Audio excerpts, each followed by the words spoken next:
from his studios in New York, it's time for Wake Up Call with Dan Tortora, where sports meets life.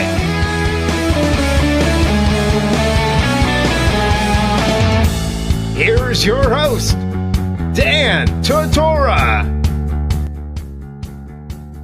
Welcome here to Wake Up Call with Dan Tortora on wakeupcalldt.com, your one-stop sports shop, and on mixlr.com/wakeupcalldt. Proud to be here with you every Monday through Friday from 9 a.m. to 11 a.m. Eastern Time here on the broadcast. Wake Up Call with Dan Tortora live for you Monday through Friday. Thank you so much for listening into the show. It is NFL Draft Day, which means for the first time ever on Wake Up Call with Dan Tortora. That's right, folks. I've been doing this thing for 15 years, broadcasting and writing, and guess what? This is the first time we've ever done this. The mock draft for the 2018 NFL Draft. I am bringing you my mock draft, and not just me, but Mike Sofka of Hall of Fame FantasyFootball.com, who always joins me for in-depth NFL and fantasy football conversation, will be unveiling the mock draft with me as well. So we're going to have some fun this morning, play off of one another, and see where the draft takes us as the draft will officially jump off tonight for round 1, and then we'll follow with round 2 and 3 on Friday, April 27th, and rounds 4 through 7 on Saturday, April 28th. Also today is a very awesome and amazing opportunity that called Avengers Infinity War comes out today. So for our brother show, Superpowered Pop with DT and EB, which you can check out on superpoweredpop.com, that is going to be an exciting night as well. So the first night of the draft, Avengers Infinity War's first release to the general public. It's going to be an amazing day. It's going to be a lot of fun, and I'm going to be busy in the greatest of ways, so I can't wait for this. This is my Christmas right here, and Ectocore said I'm so excited, and I just can't hide it. So we're excited that you are, and we're excited to get into the show. Let's jump off in the morning menu, and then let's get to the mock draft. Here on Wake Up Call with Dan Tortora, Monday through Friday from 9 a.m. to 11 a.m. Eastern Time. We like to start off the show by giving you our menu of topics. The morning menu, that is. Live now with the morning menu is Dan Tortora.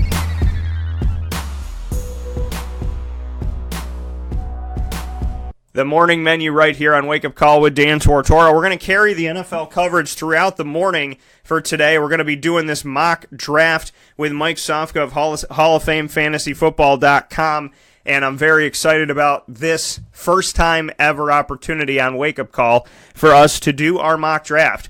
I keep hearing what people have to say and what they're thinking and who's got this guy there and who's got this guy over there. And, you know, folks, it's nice to read it and see what other people have to say, but as a source of your information straight to your household for free, 24/7, for me it was time for the silence to be broken and to give my own thoughts on the 2018 mock draft. I said some things here and there, but this is a true feel for what I think is going to happen, and you know, this obviously has to do, too, with what teams need. I think one team might draft something that they do not need right now, but we'll see where we go from there. And we're going to carry this through the first round, then we're going to talk about what teams need in general, and we're going to go back and forth with Mike Sofka of Hall of Fame FantasyFootball.com. From there, folks, we will jump into, at the end of the show, Through the Looking Glass, taking a deeper look at a trending topic, and you can imagine what that is going to be. It's not going to be the draft, since we'll be talking about that the majority of the morning. It will be something else very special to today, and I'm excited about that. So, with that being said, very clear that the mock draft has come to Wake Up Call with Dan Tortora. Mike Sofka and I are on the clock, and I'm happy to have him back on the show. Mike, how you doing today? Awesome. How you doing? I'm doing well, and Mike, first and foremost, just your excitement for nights like tonight, because I treat this like I'm an owner, like I'm a GM. I'm watching every single round. I am that guy that's watching, you know, rounds 4 through 7 in front of my television, you know, the majority of the day. So just what you could say about your excitement for the draft. Are you like me? Are you glued to the television? Yeah, it's an exciting time because you're anticipating, you know, it's almost like a sporting event in general because you're anticipating end result. You're rooting for one guy over another. You're wanting one team to make a mistake, but another team to capitalize on that mistake. So it's almost like going to a game in that respect. I'm excited because in my mind, it's kickoff of football season. We're heading in the right direction. Before you know it, we'll have everybody will be practicing, everybody will be doing preseason games, and then the season. So things are in the fast lane right now. It's an exciting day. Absolutely, and I'm really excited for what's going to come here and what we're doing today in the mock draft. So, this is the first time we're unveiling a mock draft on Wake Up Call with Dan Tortora. Have you ever done a mock draft yourself, Mike? No, I kind of play along at home. To me, that wasn't always the big deal. The bigger deal was after a player landed. So this will be interesting. This will be a great exercise for me to expand some things in my brain as far as the game goes, as far as what a real NFL GM might be thinking, as far as, trying to take my team and move it up to the next tier so I can maybe make the playoffs or maybe win a Super Bowl.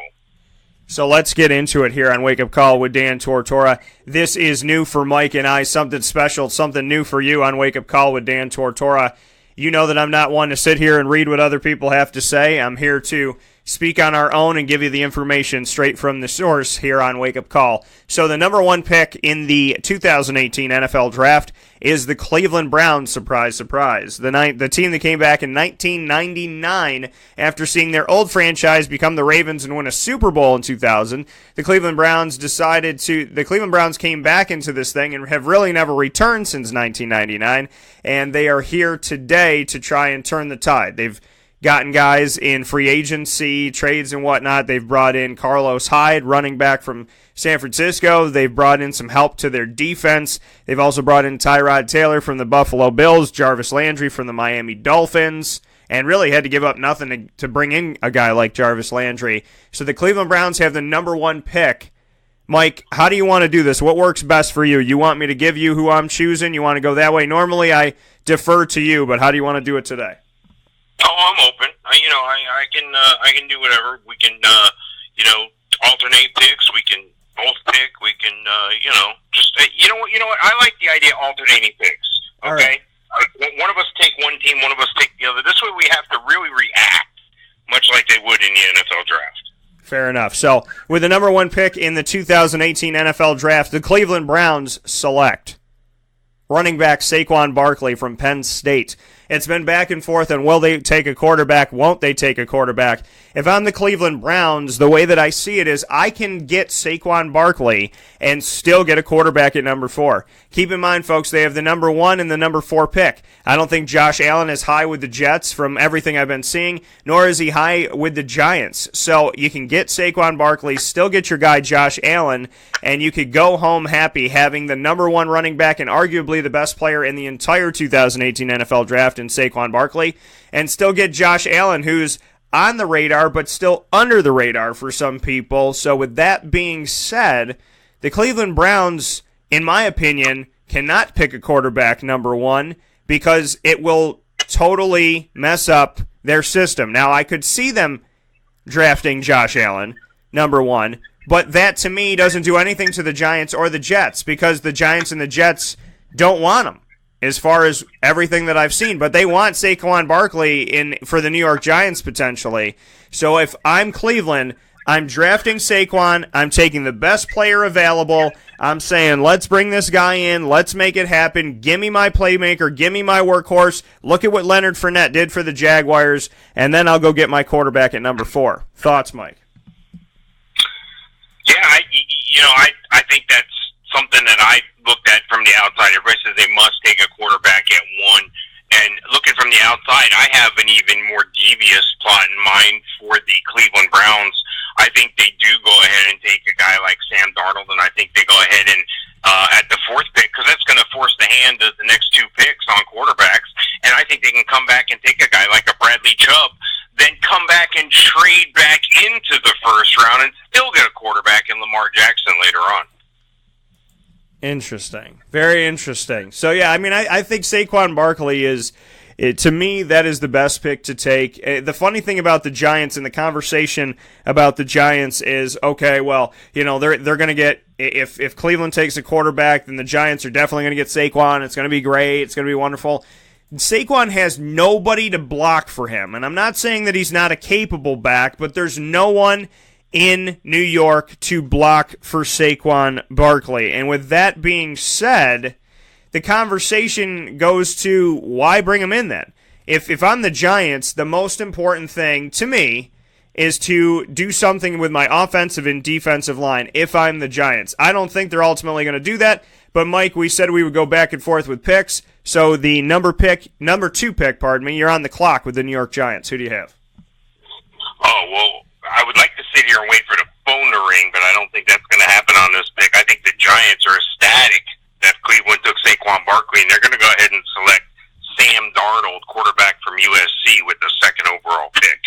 I think that, a lot of people feel like they're going to miss out if they don't take one of these once-in-a-lifetime guys like Saquon Barkley, but that's always not an option for all teams. Now, the Giants have several needs. They need an edge rusher. They need offensive linemen. They got to start thinking about the quarterback of the future. They definitely could use a running back. But you know what? I think it's too tough for them to pass up on a Sam Darnold. He might be their top option right now, and now that Cleveland has chosen in our mock to take Saquon Barkley, I think that the Giants are forced to go ahead and take their number one overall guy on their board, Sam Darnold. And I'm sticking with you on this one. I've said this for months, and I'll keep it with it again. I believe that the New York Giants are going to take Sam Darnold. I spoke with a Giants fan yesterday about this, and they said, oh, God, please no, because they don't feel like that's where they need to go. But you know what? That is what they're going to take. The Giants are going to take Sam Darnold. He's going to be right there on the board for the taking after Saquon Barkley comes off. They will draft Sam Darnold, their quarterback of the future, to learn under Eli Manning. I could also see, just to make note of this, because there are some things that I have backup plans for, contingency plans, and I do see the Giants, if Cleveland was to take Josh Allen, which they shouldn't at 1, because he'll still be there at 4, Saquon Barkley to the Giants or defensive end Bradley Chubb. I think the smartest move for the Giants is to take defensive end Bradley Chubb, but I think after Barkley's off the board, Sam Darnold, like Mike said, he's attractive, he's there's an opportunity, so they're going to take Sam Darnold, they're going to give him a couple years to learn under Eli Manning, and they're going to move forward when they need to, instead of expecting him to jump in right away, which lets Davis Webb know that his walking papers are all but certain, right after being drafted himself. The number 3 pick of the first round here in the 2018 Wake Up Call mock draft with Dan Tortora and Mike Sofka. The number 3 overall pick to the New York Jets does not get affected by the number 1 or the number 2. The New York Jets take their guy, quarterback Josh Rosen, UCLA, somebody who said, I want somebody to take me who believes in me, somebody who knows that I can play, somebody who knows that I am capable. That's who I want to take me in this draft. I don't want somebody where I'm going to go be the number 1 overall pick and I play for 4 years. I want to go somewhere where someone trusts me for the next 15 years. That is the team. The New York Jets have no quarterback. Teddy Bridgewater hasn't played football in almost 2 years on the field, and they have nobody really to back him up. They just have serviceable guys. Josh Rosen is their hope at getting back on the front page of the New York Post. The Jets take quarterback Josh Rosen. Thoughts, Mike? Yeah, I think that's the obvious pick for the Jets there. I think it's almost a coin toss for the Jets between Rosen and Baker Mayfield, but at the same time, I've always felt since I started paying attention to who's coming out and what's going on with the draft this year, that Josh Rosen was a guy that looks like he's made for the big time in New York, comes from a big-time program on the West Coast, comes from money, comes from the ability to not be overwhelmed by the big game. He has that aggressiveness and that cockiness, but not as much as Baker Mayfield, and I think that's what makes him even more attractive to the Jets. So they want a Joe Namath too, but they don't want all the off-field stuff that goes with it. So hopefully this will work out for the Jets, and they're gonna be happy, I think, with Josh Rosen. Yeah. So the Jets take Josh Rosen with the 3rd overall pick of the draft. They move forward with their quarterback. Of all the teams that we talk about needing a quarterback, the funny thing is, I think the ones that need it most are the Jets and the Arizona Cardinals, but the Arizona Cardinals are picking a little bit down here. The Cleveland Browns are back on the clock at number 4, Mr. Mike Sofka. Who are they taking? Well, at this point, I would think they would wait a little bit and be patient and wait to the last minute and hold the phone gently by their ear, waiting for some calls, because there's going to be a lot of teams wanting to make some massive moves. You know, you got a team like a Buffalo who'd love to move up and get a quarterback and has a lot of picks to trade, but I think it's in the best interest of the Browns to put the second half of this equation, like I said before, together and go ahead and draft Bradley Chubb, the edge rusher, defensive end out of North Carolina State. This is a guy who I think is going to make a big difference.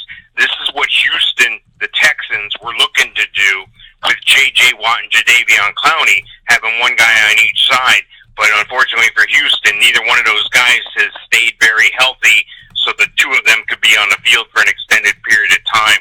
Can you imagine what this does to the Cleveland defense? You got Myles Garrett on one side and Bradley Chubb on the other. This is an excellent pick for Cleveland, and I think they're going to really be on the rebound here once they select Bradley Chubb at number 4. Yeah, and this is one that I fight with here in who should be selected by the Browns in this one. You say Bradley Chubb, and I can see this happening.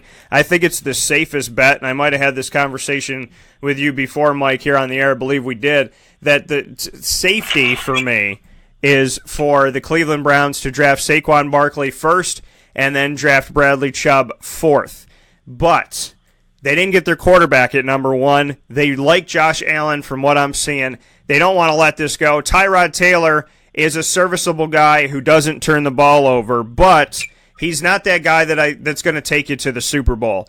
And this team wants to get to the Super Bowl. So they're looking at this opportunity to say, we're going to trust in a guy that we think's got it. He might not have the full package to some people that are scouting him and whatnot, but we believe he could be something special. We believe he could be our splash. We're drafting quarterback Josh Allen because we know he's going to be on the board, because the Giants they're going to be savoring, just loving, saliva everywhere, just feasting on Sam Darnold. When they see him at number 2, they can't help but take him. The Jets just kind of laugh their way to Josh Rosen, and the Cleveland Browns say, all right, Josh Allen, you're coming off the board. Although I am not against, nor do I think it's out of the realm of possibility, that Bradley Chubb ends up getting drafted. If I'm Cleveland, in all honesty, like I said, contingency plan, I draft Saquon Barkley first, I draft Bradley Chubb 4th, I help my offense, I help my defense. I think Cleveland's too excited about quarterbacks. And I just feel like with the 1st and the 4th pick, they might roll with the quarterback, but I would love to see them take Bradley Chubb. The 5th overall pick, which goes back here to the Denver Broncos. This is where I have it, Mike, because the Cleveland. Hold on, Dan. The phone's ringing. Oh, okay. Yeah, see what we got here. Grab it. All right. Yeah. Okay. Right. No, I was considering moving down here. Hold on, let me ask the GM. Dan. Yes. Listen. Yeah. This is something else here. I think you're going to want to listen to this. I think Buffalo is willing to trade up here. I think they're going to give us the 12, the 22. That's 2 first-round picks this year. They're going to give us the 53 and the 65.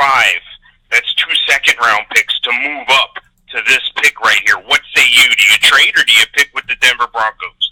They're going to give us 2 first-round picks and 2 second-round picks in this year's draft? Yep. Well, listen, being in this office with John Elway, we know that we're all about building for the future. We're not trying to make one splash, we're trying to make many. We will accept that trade from the Buffalo Bills, and we will take your 12th pick, your 22nd pick, and we will also take your 2 second-rounders. That is a great deal for us, and we know that you're coming up to get your quarterback. All right, so with that, Buffalo is going to go ahead and take Baker Mayfield. And I think Baker Mayfield is a great pick here. I like his aggressiveness. I like his cockiness. I like I'm not a fan of all the on-field stuff that he has done, but Baker Mayfield is a guy that I think I consider to be a guy that's a leader. This is a guy that can make guy that can lead your team. This is a guy that I think when 10 guys are in a huddle, they're looking at this guy as a John Elway type guy.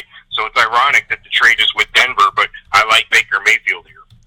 Yeah, you know what? This is the funny thing about it is that I'll give you both sides of this thing. If Denver keeps the pick, I think that they would take defensive end Bradley Chubb if the Cleveland Browns pass on him, because I can't see the Broncos passing on a big-bodied, capable guy like Bradley Chubb when you know that John Gruden's going to come to that Raiders team and bring you that fire and that fury from that defense. So it's going to be a little bit of a different world with John Gruden over there. We know the San Diego Chargers don't really play too much defense, and we know Kansas City's gotten better. So if Denver keeps the pick, it's defensive end Bradley Chubb. But like I said, always have a contingency plan. If happens what Mike says, and if that phone call comes in tonight, the Denver Broncos trading with the Buffalo Bills will take Baker Mayfield as their quarterback, knowing that Darnold, Rosen, and Allen are off the clock. Lamar Jackson's not getting chosen by the Bills. Simply put, why would the Bills take a running quarterback when they just let a running quarterback go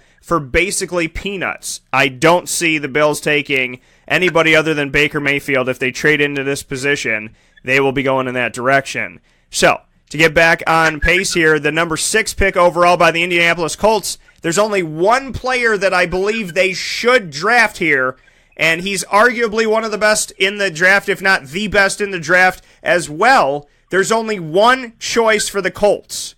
Mike, let's see if we chose the same. What do you got? Yeah, I think they're going to have to go defense. I think they're going to have to end up taking a linebacker, and I like Roquan Smith here at 6.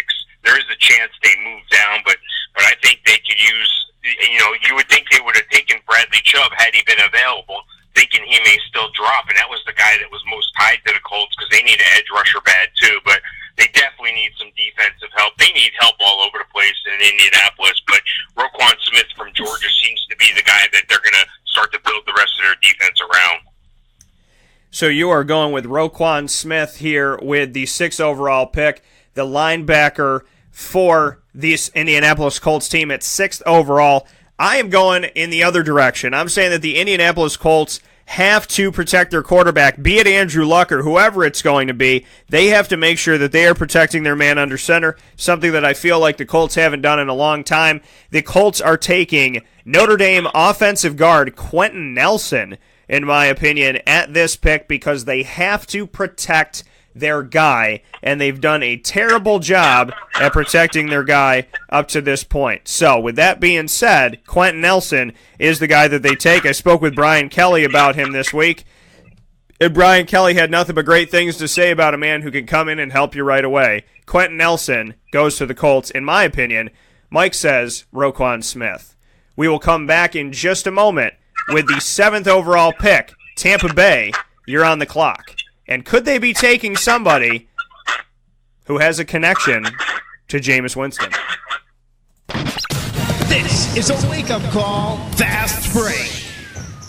Carvel DeWitt, it's what happy tastes like. Do you know why? Because we make ice cream. Creamy, rich, flavorful ice cream. Not yogurt or iced milk like some of our competitors. Ice cream. Fresh, by hand, daily. For the calorie conscious, we have something new for you. Our new Carvelite. Same great flavor, creaminess, and texture of our regular ice cream with only 35 calories an ounce. So whether you want an ice cream cake, flying saucer, dasher, carvalanche, hard or soft ice cream, we will satisfy your craving with our fresh, handmade regular or new Carvelite ice cream. Carvel DeWitt. It's what happy tastes like.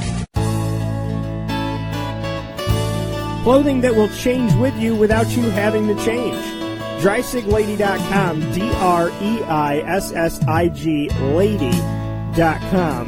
With the Bamboo Line Relax Fit clothing as well as the Athletic Fit clothing, DreisigLady.com is fit for any woman, any time of the day, anywhere. Whatever you're doing, whatever your day commands of you, command yourself to feel comfortable in Dreisig Lady Apparel. DREISSIG Lady.com. For all the women out there, feel good in what you're wearing. And don't feel like you have to constantly change throughout the day. Whether you're a stay-at-home mom, a business owner, going for a jog, going for a meeting, or just relaxing at home, DreisigLady.com is the right fit for you. DREISSIG unveillady.com.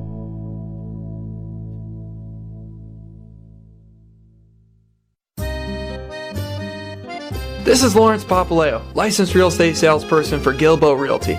Call our home office at 315-752-9513, or better yet, call or text me directly at 315-748-2524. Let me ask you a question, Lawrence. If I needed you to help me buy a house, find the right place, could you help me do that? Joe, I'll help you find your dream home. You don't ever say my name on the radio, never. If I needed to sell a house, could you help me go about that the right way? Yes, I can. How do they get a hold of you? Call me directly at 315-748-2524. But you also do the commercial property. So if I got a business, couple businesses, gotta take one here, move it over there, do this, do that, are you gonna help me buy and sell my commercial property also? Yes, sir. I like that. What's my name again?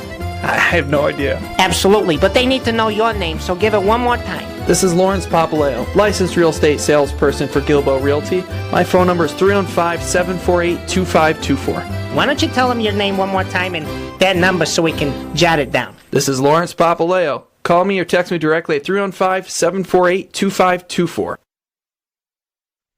Back here on Wake Up Call with Dan Tortora on wakeupcalldt.com, your one-stop sports shop, and on mixlr.com/wakeupcalldt.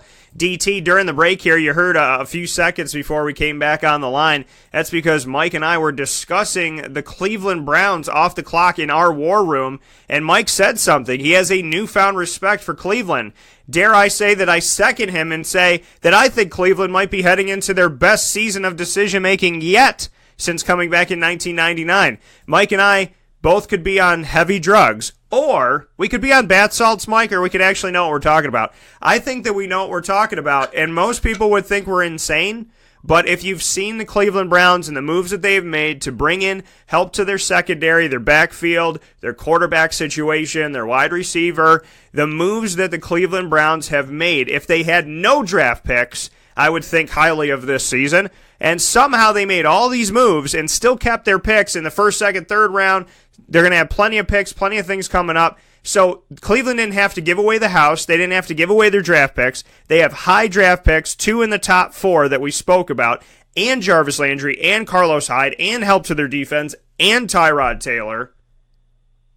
The Cleveland Browns look like the smartest team in the NFL right now heading into the draft, and I know that people might have literally just driven off the road. I hope you didn't. Dropped their mic, passed into a coma, something of that sort. I hope everybody's okay. But the truth of the matter is, Mike, the Cleveland Browns have made some of the best decisions that I have seen them ever make. And collectively, I think it's their best offseason since they came back.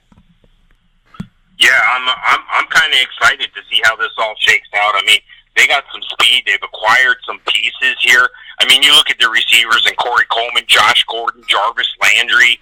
I know Josh Gordon was out for a while, but he came back and looked like a number 1 receiver. Corey Coleman's capable of being a number 1 receiver when he's not injured. And Jarvis Landry is arguably a number 1 receiver. He's only led the league in receptions the past several years. They got some pieces on offense.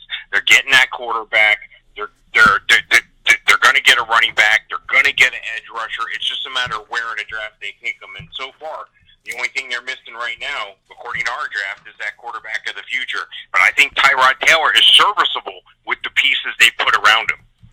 Yeah, and like you said, you have Bradley Chubb, which I could totally understand them taking. And in my opinion, I think they're going to go with Josh Allen at that number 4 pick. But like I said, Saquon Barkley, Bradley Chubb, safest bet. Saquon Barkley, Josh Allen, roll the dice a little bit. But you cannot, listen to me, Cleveland, you cannot take a quarterback with the number 1 pick in the NFL draft this year. You cannot take a quarterback. Take the best offensive player available. Saquon Barkley is there. Do not hesitate. Do not wait. And to the New York Giants, if you take Saquon Barkley, again, you have nobody to block for him. You have nobody to block for him. Just remember that. And just understand that you're going to get this phenomenal running back, and fans are going to get really pissed off because things aren't going to be moving the way that you want them to. So I think Cleveland's got to take Saquon. We're at the 7th overall pick, Mike, and we are getting back on pace here. I am saying that with the 7th overall pick, the Tampa Bay Buccaneers select safety Derwin James. And they take the Florida State product and they say, Jameis Winston, Derwin James, playing in Tampa, selling tickets, makes a lot of sense. From Tallahassee to Tampa, they believe in Jameis Winston in Tampa Bay, and they believe that Derwin James will be on the other side of him in practice. The Tampa Bay Buccaneers will select safety Derwin James with the 7th overall pick. Thoughts, Mike? Yeah, they have to. I mean, Tampa was 32nd in yards on defense, pass defense, third down defense, and sacks. That means they were dead last in just about every major defensive category. This guy is special on the back end. He's going to be a big-time contributor, and I think this is just going to add the pieces to the puzzle that Tampa's missing to keep them in games so that that offense can get clicking in Tampa. I think it's an excellent pick, Derwin James. Derwin James going 7th overall to the Tampa Bay Buccaneers, bringing more Florida State down south. The 8th overall pick in the 2018 NFL Draft, the Chicago Bears select who? This is already going to be different for Mike and I because he already called the name of somebody that I had, but who's Chicago? And is the phone ringing again, Mike? Yeah, the phone's ringing again. Hang on, let me get it. Yeah, okay. Wow, that sounds good. No, we're going to have to do that. Absolutely. Arizona has just called the Chicago Bears because they can't believe a quarterback has fallen this far, and they have a stopgap at quarterback, of course. So what Arizona's going to do is they're going to trade this year's first and next year's first-round picks each round for this first-round pick, and they're going to include the second-round pick that Arizona has, number 47 overall. This is something that Chicago can't pass up because there's a quarterback falling into their lap here at number 8. And with the number 8 pick, the Arizona Cardinals are going to take quarterback Josh Allen out of Wyoming. The big-handed passer, the guy that plays with a chip on his shoulder, the guy that always wants to prove everyone wrong. Since he was coming out of high school with not many offers, he wants to prove everybody wrong. He wants to decimate everybody on the other side of the field. So with that in mind, I think Arizona's getting a winner.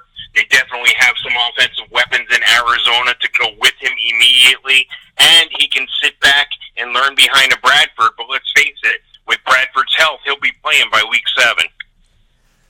Mike Sofka is saying that Josh Allen going number 8th overall in a trade with the Chicago Bears. Chicago Bears trading away their pick, and like Mike said, Chicago Bears trading away the pick to Arizona. Arizona giving up this year's first round and next year's first round pick and this year's second round pick in the 40s. And that all going to Chicago for Arizona to get Josh Allen. You know, Mike, I got to be honest with you. If this was to happen, that would be a phenomenal pick. If the Browns indeed take Bradley Chubb at number 4, and Josh Allen arguably could fall to this point, if I'm Arizona who needs a quarterback, then I'm taking Josh Allen. If this is the situation, we're giving you multi-layered pieces of this mock draft if this is to happen because we want to prepare you as best we can.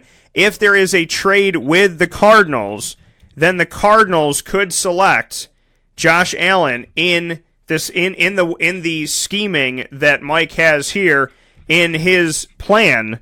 This makes perfect sense. I think the Chicago Bears keep the pick, don't answer the phone, and they say, guess what? We haven't had a strong linebacker since Brian Urlacher. We haven't had anything to talk about defensively. We've been a laughingstock here. Soldier Field, this entire city has been waiting, yearning, demanding better. People used to be afraid of coming to Soldier Field, afraid of coming there in the snow, in the cold weather, to go up against our big body guys. Nobody liked coming to Chicago before. Now they come to Chicago and they're not worried about us. They don't feel that there's anything to be concerned with because we're just the Chicago Bears. We're just the 4th best team in a division of 4. Well, guess what, folks? We are drafting linebacker Raquan Smith and saying that those days are over. We're heading back to the days of when we were strong, when we were vibrant, and when we were a pain in the butt to play. In my opinion, Chicago keeps the pick. They draft Raquan Smith, and they tell the world that our defense is on its way back. Mike says a trade with the Cardinals for quarterback Josh Allen. I say Chicago keeps it and goes to the defensive side of the ball. The number 9th overall pick goes to the San Francisco 49ers. And you know that Kyle Shanahan has done a lot of things with that offense, and they've got some young running backs that I don't think they're ready to give up on. They want to see what's going to come out of these guys when they're all healthy and they're all there on the field. They have their Jimmy Garoppolo, quarterback of the future, hopeful dynasty quarterback. They have their wide receivers. I think that they could go for a wide receiver, but they're not going to do it in the top 10. They're looking defensively. They brought in a guy like Richard Sherman on one side, and guess what they want to do with this one? Have a very versatile secondary player who can play corner and safety. The San Francisco 49ers select, with the 9th overall pick, Minkah Fitzpatrick to their team. Thoughts, Mike? Yeah, no, that's exactly the direction I would have went in, and I think San Fran is building something special out on the left coast there. Cleveland is building for the future. San Fran is on the same course. I think they're cleaning house. I think they're redirecting traffic. I think they're getting on board with bringing in some talented guys. You got Garoppolo, and now this just locks down the other side of the corner on defense. And anytime you can get a guy with the versatility to play safety or cornerback in today's NFL, he can make an immediate impact, even if he's slow on the uptake. But he's an athlete. I don't think there's much scheming involved, just covering a guy. So he can play corner, he can play safety. And when these teams try to play these mismatches and try to trick up the nickel and the dime defenses, it's like having a third corner on the field at all times when you have a guy as versatile as Minkah Fitzpatrick. Excellent pick by the Niners there. And that comes from the both of us, Mike and I agreeing. Minkah Fitzpatrick, number 9 overall in this 2018 mock draft here on Wake Up Call with Dan Tortora, with, of course, myself, Dan Tortora, and Mike Sofka from Hall of Fame FantasyFootball.com. The 10th overall pick, and to round out our top 10, the Oakland Raiders and John Gruden are on the clock. Mike, who do they select? Yeah, this is a tough one because there's a lot of holes in Oakland still. They could use a linebacker, a cornerback, a safety, an offensive tackle, a defensive tackle. They have a lot of needs, but I think their best bet is to put another piece to the puzzle here on an offensive lineman who's getting old. And I don't mean any disrespect. Donald Penn has done an outstanding job, but he's going to be 35 by the end of the month. He's coming off the Liz Frank injury, and, he might not even be ready for a couple months yet, so this is a huge concern. So I think the Oakland Raiders' hand is forced to take offensive tackle Mike McGlinchey out of Notre Dame, but he happens to be the top tackle in the class, so it's not like they're being held at gunpoint. This is an excellent pick for them, and this is the right pick for them. They also have a huge hole at right tackle, so, this is just going to work out even when Penn does come back from that Liz Frank.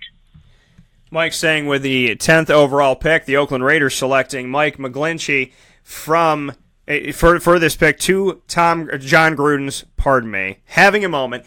John Gruden, there's so much going on with the draft here, I'm going crazy. John Gruden taking an offensive tackle. Mike, it's funny because you and I agree on the position.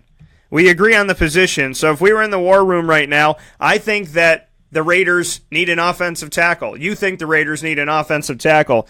I went back and forth with Mike McGlinchey, but ultimately I chose for the Oakland Raiders to take offensive tackle Orlando Brown off the board. And Mike will fall a little bit. He will be drafted in the first round in my draft, but he's going to fall here because there's teams that have other needs. Orlando Brown is my pick. Mike's is Mike McGlinchey. Either way, we agree that the Oakland Raiders need help in running the ball and protecting their quarterback for the future. So, offensive tackle-wise, Mike, even though we have different guys, what are your thoughts on this? Because we both agree that this is a glaring issue that the Raiders have, that they haven't been able. They've had Latavius Murray and Marshawn Lynch and so on and so forth, and have struggled to run the football. So this is something that they need at this point as they move forward. Yeah, I think there's a couple other guys out there, too. A Colton Miller out of UCLA, a Garon Christian out of Louisville. There's a wealth of tackles out there, but I think the wealth of elite tackles is very small. I would argue that Orlando Brown could be part of that unit, but just on a personal note, I like Michael Lynch out of Notre Dame better. I think he's the best tackle in the draft. That coming from Mike Sofka as we continue on here in our mock draft on Wake Up Call with Dan Tortora. My thoughts on number 11th, the Miami Dolphins. This was a tough pick for me. This was tough for me because it was who was going to be left on the board. And I toyed with the Miami Dolphins taking a quarterback. I looked at it because Ryan Tannehill coming off the ACL injury, not playing all last season. But Miami's been cleaning house like crazy. They've been getting rid of all their offensive players. They've gotten rid of Jay Ajayi, who just won a Super Bowl. They got rid of Jarvis Landry, who's going to do great things in Cleveland. Ryan Tannehill, they don't know what's going to happen. So I can't see them spending a high pick on an offensive player when they value them so little. With the 11th overall pick of the 2018 NFL Draft, the Miami Dolphins select outside linebacker Tremaine Edmonds. Thoughts, Mike? Oh, I like the pick a lot. I mean, that's a lot of value there for them. He's gonna be able to help them. He's gonna be, almost like the quarterback on the other side of the ball here. There's a lot of needs in Miami. I mean, Miami could use a defensive lineman, a linebacker, a quarterback, a tight end, a cornerback. They need a lot of help as well. But this is almost like a dream come true to see Tremaine Edmonds drop right to him here. He had a tremendous career at Virginia Tech. The only other guy I could see them taking here would be a Roquan Smith, but I don't think he's going to fall that far. So Tremaine, is going to be an excellent fit in Miami. Yeah, and that going Tremaine Edmonds heading to the Miami Dolphins. Mike and I in agreement with the 11th overall pick here in the Wake Up Call mock draft, bringing you into the 2018 NFL Draft. The 12th overall pick, I still have the Buffalo Bills on my clock. Mike has changed this because they traded up to take that Broncos pick at number 5, which means that the Broncos are picking 12th and 22nd here in the first round. Because we want to get you prepared for anything, Mike and I will both give you our thoughts on the 12th pick from either angle. So, Mike, let's start with yours. If the 12th pick becomes the pick of the Broncos, who do they take? And then secondly, if the Bills are to keep it, who do they take? Let's prepare people for both scenarios. You're on the clock, number 12. Yeah, I'd be waiting for the phone to ring again here because I might want to trade back down yet again and pick up some more pieces because I think there's a wealth of talent in this draft that can help Denver, long-term and short-term. I mean, Denver has a lot of needs like we talked about before. Obviously they think they have their quarterback right now in Case Keenum, and that's the way they're going to play their hand in this draft. They need a cornerback. They need an edge rusher. They need an offensive lineman. They need a tight end. They need a wide receiver. They need help all over the place. But, the thing about Denver and John Elway is they're not afraid to make moves. They're not afraid to make something happen here. And they're waiting patiently for the phone to ring. Unfortunately, I don't think that phone's going to ring. And with that in mind, I think they're going to have to go with another piece of the puzzle that's maybe a lot of people aren't thinking about. There's guys out there that are in the defensive secondary that haven't made the big splash of a Derwin James, of a guy that might be able to immediately make the front page of the New York Times or something there. A Derwin James is a marketable name. A Minkah Fitzpatrick is a marketable name. I'm going to give you another marketable name, and they're going to bring this guy to Denver, and his name is Denzel Ward, and he's a cornerback out of Ohio State, and I think he'll shore up some of that defense there that they have problems with in Denver. Denzel Ward, the cornerback out of Ohio State.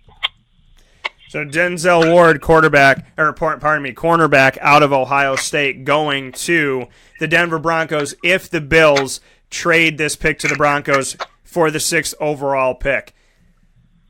If this trade was to go down and the Bills were to trade this with the Broncos and the Broncos would be picking here at number 12, Mike says cornerback Denzel Ward. I look at this and I say, if this is the scenario, that the Broncos go outside linebacker Harold Landry with this pick. Harold Landry being taken by the Denver Broncos, saying, I can't believe he fell all the way to number 12 to us. This guy's got talent. He has ability. You look at guys like Bradley Chubb inside the ACC. Well, I've been covering Harold Landry since before he even ended up in Boston College when he was in high school. This man is going to be a phenom, and I think that the Denver Broncos are going to take him a little bit earlier than maybe some people thought and make some people question what's going on. What did Denver know that we didn't know? And the truth of the matter is, this man is a bruiser. He is going to make life exciting, and if there's Denver cold, it doesn't matter. This man played in Boston College. So if the Bills trade this pick to the Broncos, and the Broncos are choosing 12th overall, Mike says cornerback Denzel Ward. I say outside linebacker Harold Landry. If the Bills keep the pick at number 12, Mike, who are they taking? Yeah, well, the Bills have a lot of holes still, don't forget. I mean, we talked about that when they moved up before. The Bills need help everywhere. They don't need help as bad as Miami, but they do need a quarterback, which I think they addressed earlier. They do need an offensive lineman. They do need a wide receiver. They need a safety. They need a linebacker. They need guys that are going to be difference makers right away.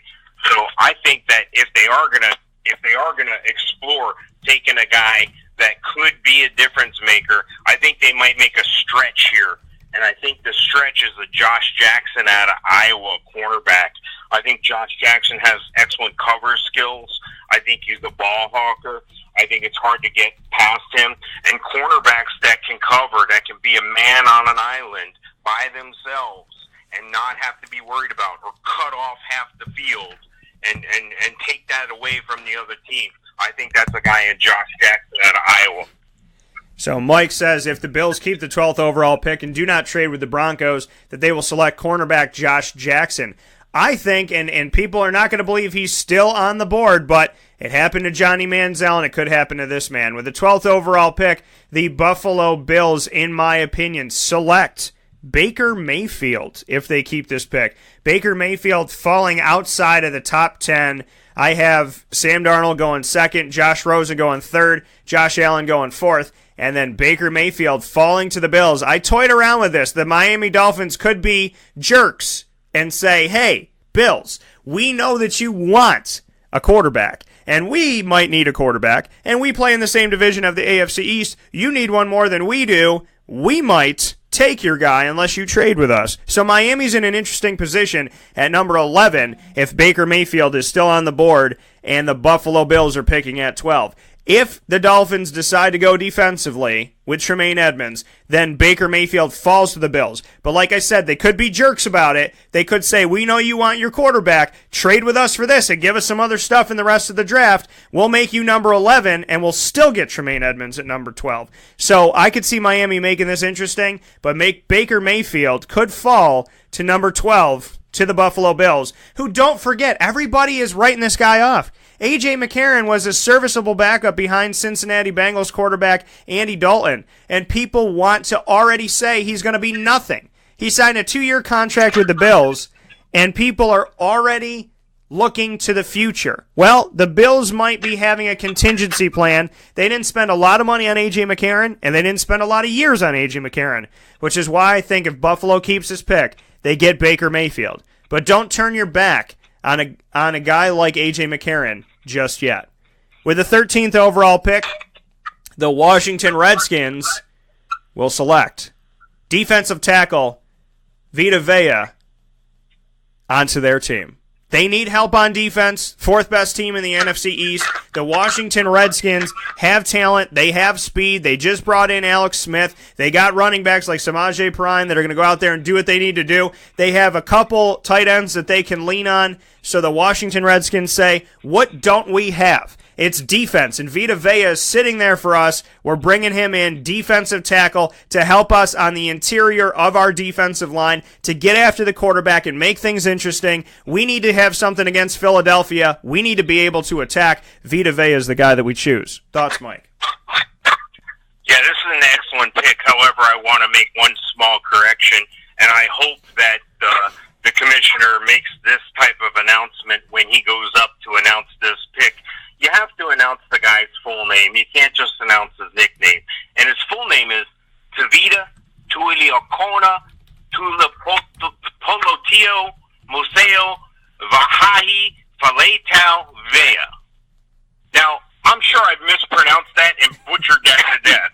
However, I want to see the commissioner spit that one out tonight. Vita Vea is a 6'5", 340-pound stout guy in the middle. Is just what the Washington Redskins need.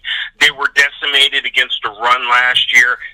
Vita Vea can stop the run. This is a guy, he's a big plug. If he can't make the tackle or get the penetration, he can tie up a couple linemen so the linebackers are free to do their job. So this is a guy who's constantly going to take a double team over the middle. He's going to play a lot right over the center, right over the guard as well. So this is an excellent opportunity for Washington to get their defense back on track and stop the run.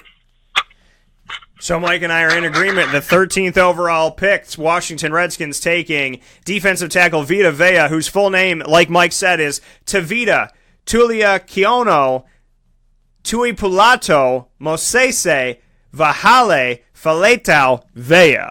And yes, I hope Roger Goodell says this name. I hope he says it. I hope he takes some time on it. And I hope that Vita Vea refuses to come on stage until he hears his full name, his birth name, from Roger Goodell. So Roger Goodell's done a lot of stuff. Let's think about it like this, Roger. It's not going to be as difficult as having to deal with Jerry Jones for an entire season trying to suspend Ezekiel Elliott. So just say the name, have some fun with it, and let's move on. Vita Vea, we are in agreement, number 13th overall. We have a Detroit fan that is writing numerous statements that Vita Vea is not going to Washington. He's going to Detroit, and I don't think Vita Vea is going to go all the way down to 20. Let's address this, Mike. Do you see Vita Vea falling all the way to 20th? I don't see that happening. No, he's a big man. He's fast. He's a run stopper. He's proved himself. If you watch tape on this guy, he's just the whole time he's played college football at the University of Washington, he's been a guy that just jumps off the film. He's been a guy that can stop the run. He's a guy that demands your respect. You got to know which gap he's in. You got to double team this guy, and if you don't, it's going to be carnage. It's going to be wreckage. This is an Indicong Sioux. This is a guy with a big motor. This is a McCoy from Tampa. This is a guy who's going to be on the field for every play. He's not a specialist. He's your every down lineman. Yeah, Vita Vea coming to the team, and the Detroit fan is saying, no, come on. I wrote back, he will not fall this far. You would have to trade up. You have to trade up if you want to get a guy like Vita Vea onto your team. And as we move forward here with the 14th overall pick, we head back to the war room that's led by Mike Sofka. And who do the Green Bay Packers take, in your opinion? I got a feeling we may be on the same page, we may not be on the same page. The Green Bay Packers, who are they taking at number 14th overall? Well, cornerbacks are hard to come by, and Green Bay definitely has a need there. This is a team in Green Bay that can use a cornerback, a tackle, a wide receiver, an outside or inside linebacker. But at this point, you got to go with the best player on the board. A lot of guys are talking about Alexander out of Louisville at cornerback. We've already had Josh Jackson and Denzel Ward jump off the board here, and I think the cornerback position stays hot here, and I think they may stretch a little, but I think it's going to pay off in the long run. And I think Green Bay Packers are going to select Mike Hughes, cornerback out of Central Florida. This is a guy who's covered some of the best guys in the business. Don't forget, University of Central Florida had a championship year. I know they didn't make it to the BCS championship or the playoff championship or whatever they're calling it nowadays, but they had an undefeated season. They beat Auburn. They could beat Alabama, I think. I know people are jumping through the radio and the computer right now, but Mike Hughes had to cover guys and the name's escaping me, the top receiver out of Maryland. He had to cover guys from Auburn. He's already played in the NFL's junior division, which is called the SEC. He's covered those guys. He has the speed. He has the recovery speed. He has the hops. He has the hands. And he's a big reason why the University of Central Florida had a powerful year this year. So the Green Bay Packers take Mike Hughes, cornerback out of Central Florida.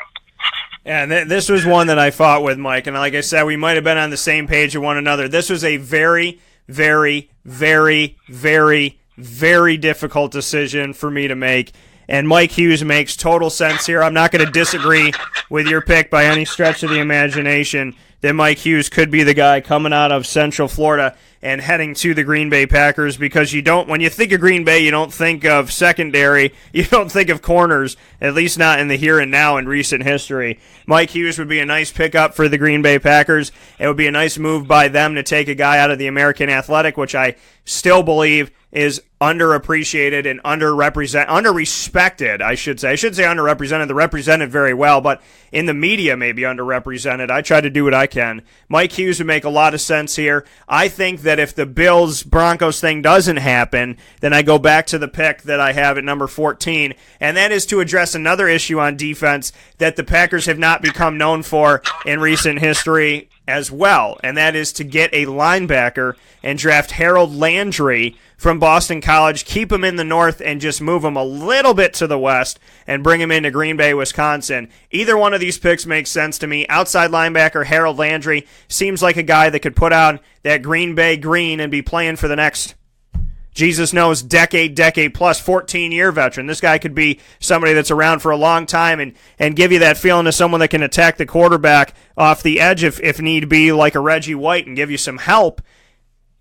But Mike Hughes makes sense too. Green Bay Packers, I'm not gonna in any stretch of the imagination say that I don't see Mike Hughes potentially sneaking in here, but I think if Harold Landry drops, we look at the Green Bay Packers and say, what are they known for? Typically defense, and this could be a pick that they could get after. The number 15th overall pick by the Arizona Cardinals, if they keep this pick. Remember, in Mike's world, they have traded to Chicago, and we're going to play both sides of the coin here, so I will give you if they keep the pick first, and Mike will respond, and then we'll hit if Chicago has a pick. The 15th overall pick, if he's fallen here, right in the middle of the first round, makes perfect sense, because I don't feel like people are going to draft him in the top 5. I don't feel like people are going to draft him in the top 10. There's still some questions out there, but this guy is extremely athletic. It's been said numerous times, I do not want him in my division. So why not draft him? I don't want to see this guy 2 times a year.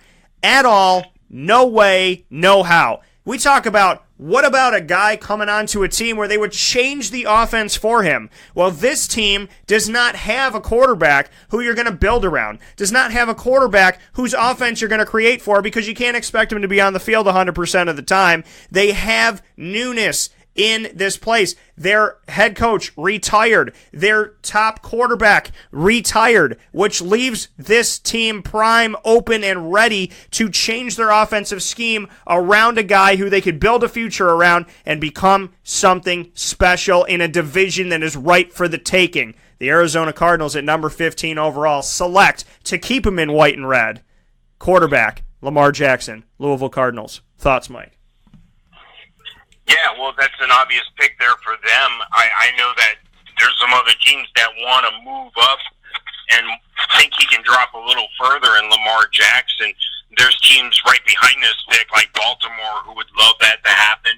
There's a team like the New England Patriots who are trying to combine their back-end picks in the first round to move up a little bit, maybe, because let's face it, Tom Brady's getting older. I know he's going to play till he's 140 with the TB12 program, but I don't think Belichick is down with that. So I think Belichick secretly likes Lamar Jackson. I think they haven't put out there that they're in love with any one quarterback because they don't want to taint their ability to move up and impede that progress. But the bottom line is that would be an excellent pick. Now, I, on the other hand, have this going the other way. I have Chicago with this pick, and this is the brilliance of that trade that Chicago made with Arizona to move down, because they're still going to get their guy, even though they moved down. You know, everybody has their eye on Bradley Chubb, but Chicago desperately needs an edge rusher, and the guy that they're going to take is the guy that's the 1A to a Bradley Chubb, the guy nobody talks about, because nobody knows about this guy, and I'm talking about Marcus Davenport, the defensive end, the edge rusher out of Texas San Antonio, a small school. This is a guy that can make the difference. The Bears are not only getting a high upside prospect here, but they're filling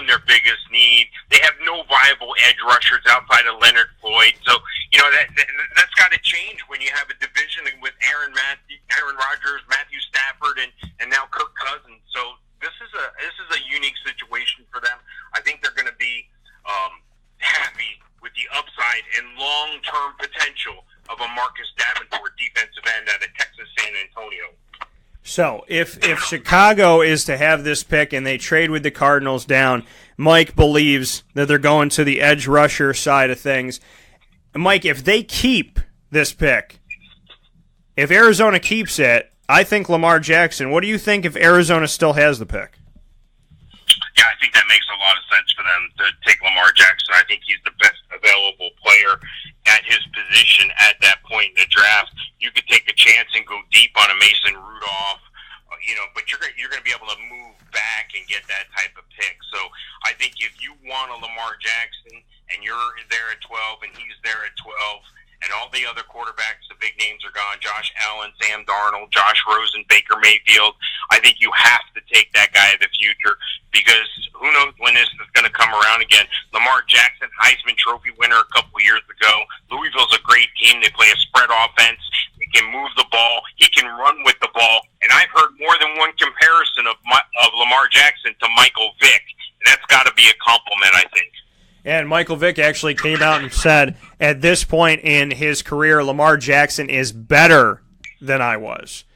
So that cannot go understated by any stretch of the imagination. The Chicago Bears in the offseason have picked up a linebacker, a corner, or a couple corners that they brought in here, Kyle Fuller and Prince Amukamara. So I'm going to agree with Mike on this one. I'm going to say if the pick is traded, then and the Cardinals give this pick up at number 15th overall to the Chicago Bears. Chicago taking a guy like Marcus Davenport, I can agree with that. Reason being is that Chicago hasn't done anything to bring in any defensive linemen. They brought in quarterback Chase Daniel. They brought in wide receivers Taylor Gabriel and Allen Robinson. They brought in Cody Parkey, kicker coming to them, who's obviously done a lot of great things in the here and now. And then Trey Burton, tight end, who threw the touchdown pass to Nick Foles. That was a big part of the separation in the game. Prince Amukamara's got another chance as a corner. Sam Acho is coming in on a 2-year deal at the linebacker position. So I'm going to agree with Mike. If they've gotten corners and they've gotten linebackers, we know that they have 2 running backs. They got a bunch of receivers now, and Mitch Trubisky was a top 3 pick for them last year, so they know that they're going to use them. The most important place to go from here is offensive or defensive line, and for the Chicago Bears to say, guess what? Let's take a defensive lineman and let's put him in there and let's get around the edge and let's try and create some fury and some fire against Matt Stafford, Kirk Cousins, and Aaron Rodgers. I could see that happening. So if the Arizona Cardinals keep the pick at number 15, Mike and I agree that quarterback Lamar Jackson will stay in white and red. If the Cardinals trade the pick with the Chicago Bears, the Bears will select, Mike and I agree, defensive end Marcus Davenport, going on to the team from Texas, San Antonio. The 16th overall pick, Mike. The Baltimore Ravens can do a lot of things here. I made a splash defensively, and I might have put a guy higher than some other people would put him, but I'm interested and I'm intrigued to see where you're going with the number 16th overall pick to the Baltimore Ravens. Well, I don't know if a lot of people are aware of this, but there's a rumor that Dez Bryant turned down Baltimore's offer to him. And if you look at the Baltimore Ravens wide receiver crew, they got a lot of what I call also-rans. They got a lot of number 2s, a lot of number 3s. They got a Michael Crabtree, a Willie Snead now, a John Brown, a Rashad Perryman who is yet to pan out. These are also-ran players. They need a playmaker. They need a wide receiver. And what better than a hometown hero? And let me explain how I came to this pick here. There's a little-known stat. You got to really search hard for this. A guy named Raymond Summerlin came up with this. He devised a metric to measure a prospect's explosiveness. Essentially, how well he runs and jumps for his size. And the formula is simple. You add a player's height, a player's weight, their vertical jump, and their broad jump. Then you divide out his 40-yard dash time. And that result is what they call the adjusted explosive index. Now, the returns on this since 99 have been astounding. Only 10 receivers have topped a score of 106.0, 106 on the scale. And when you hit that mark, you're in the same company as guys like Calvin Johnson, Andre Johnson, Julio Jones, Vincent Jackson, Chris Chambers, Dante Moncrief, Chris Conley. These are guys that are household names for the NFL.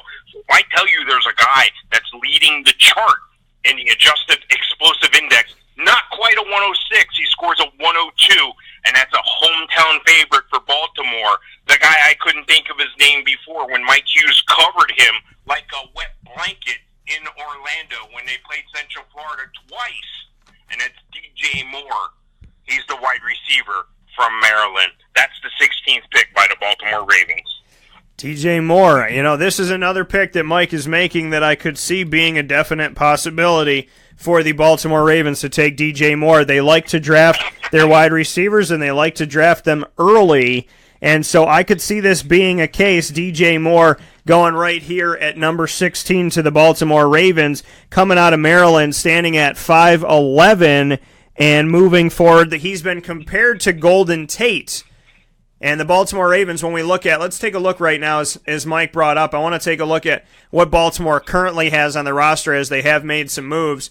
So the Baltimore Ravens currently on their depth chart in this offseason heading into the NFL draft at the wide receiver position have a bunch of different guys, and yes, it has changed. They have Michael Crabtree, who came over from Oakland, John Brown, who came over from Arizona, Willie Snead, who came over from the Saints, and then they also have Chris Moore, who was on the team, and Brashad Perriman.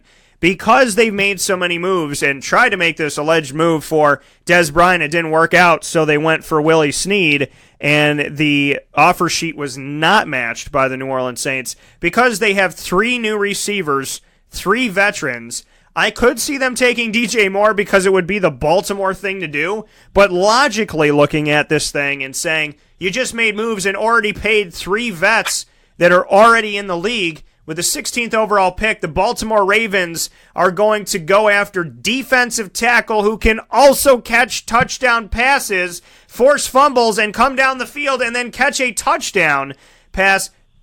Defensive tackle out of Bamalama, Daron Payne.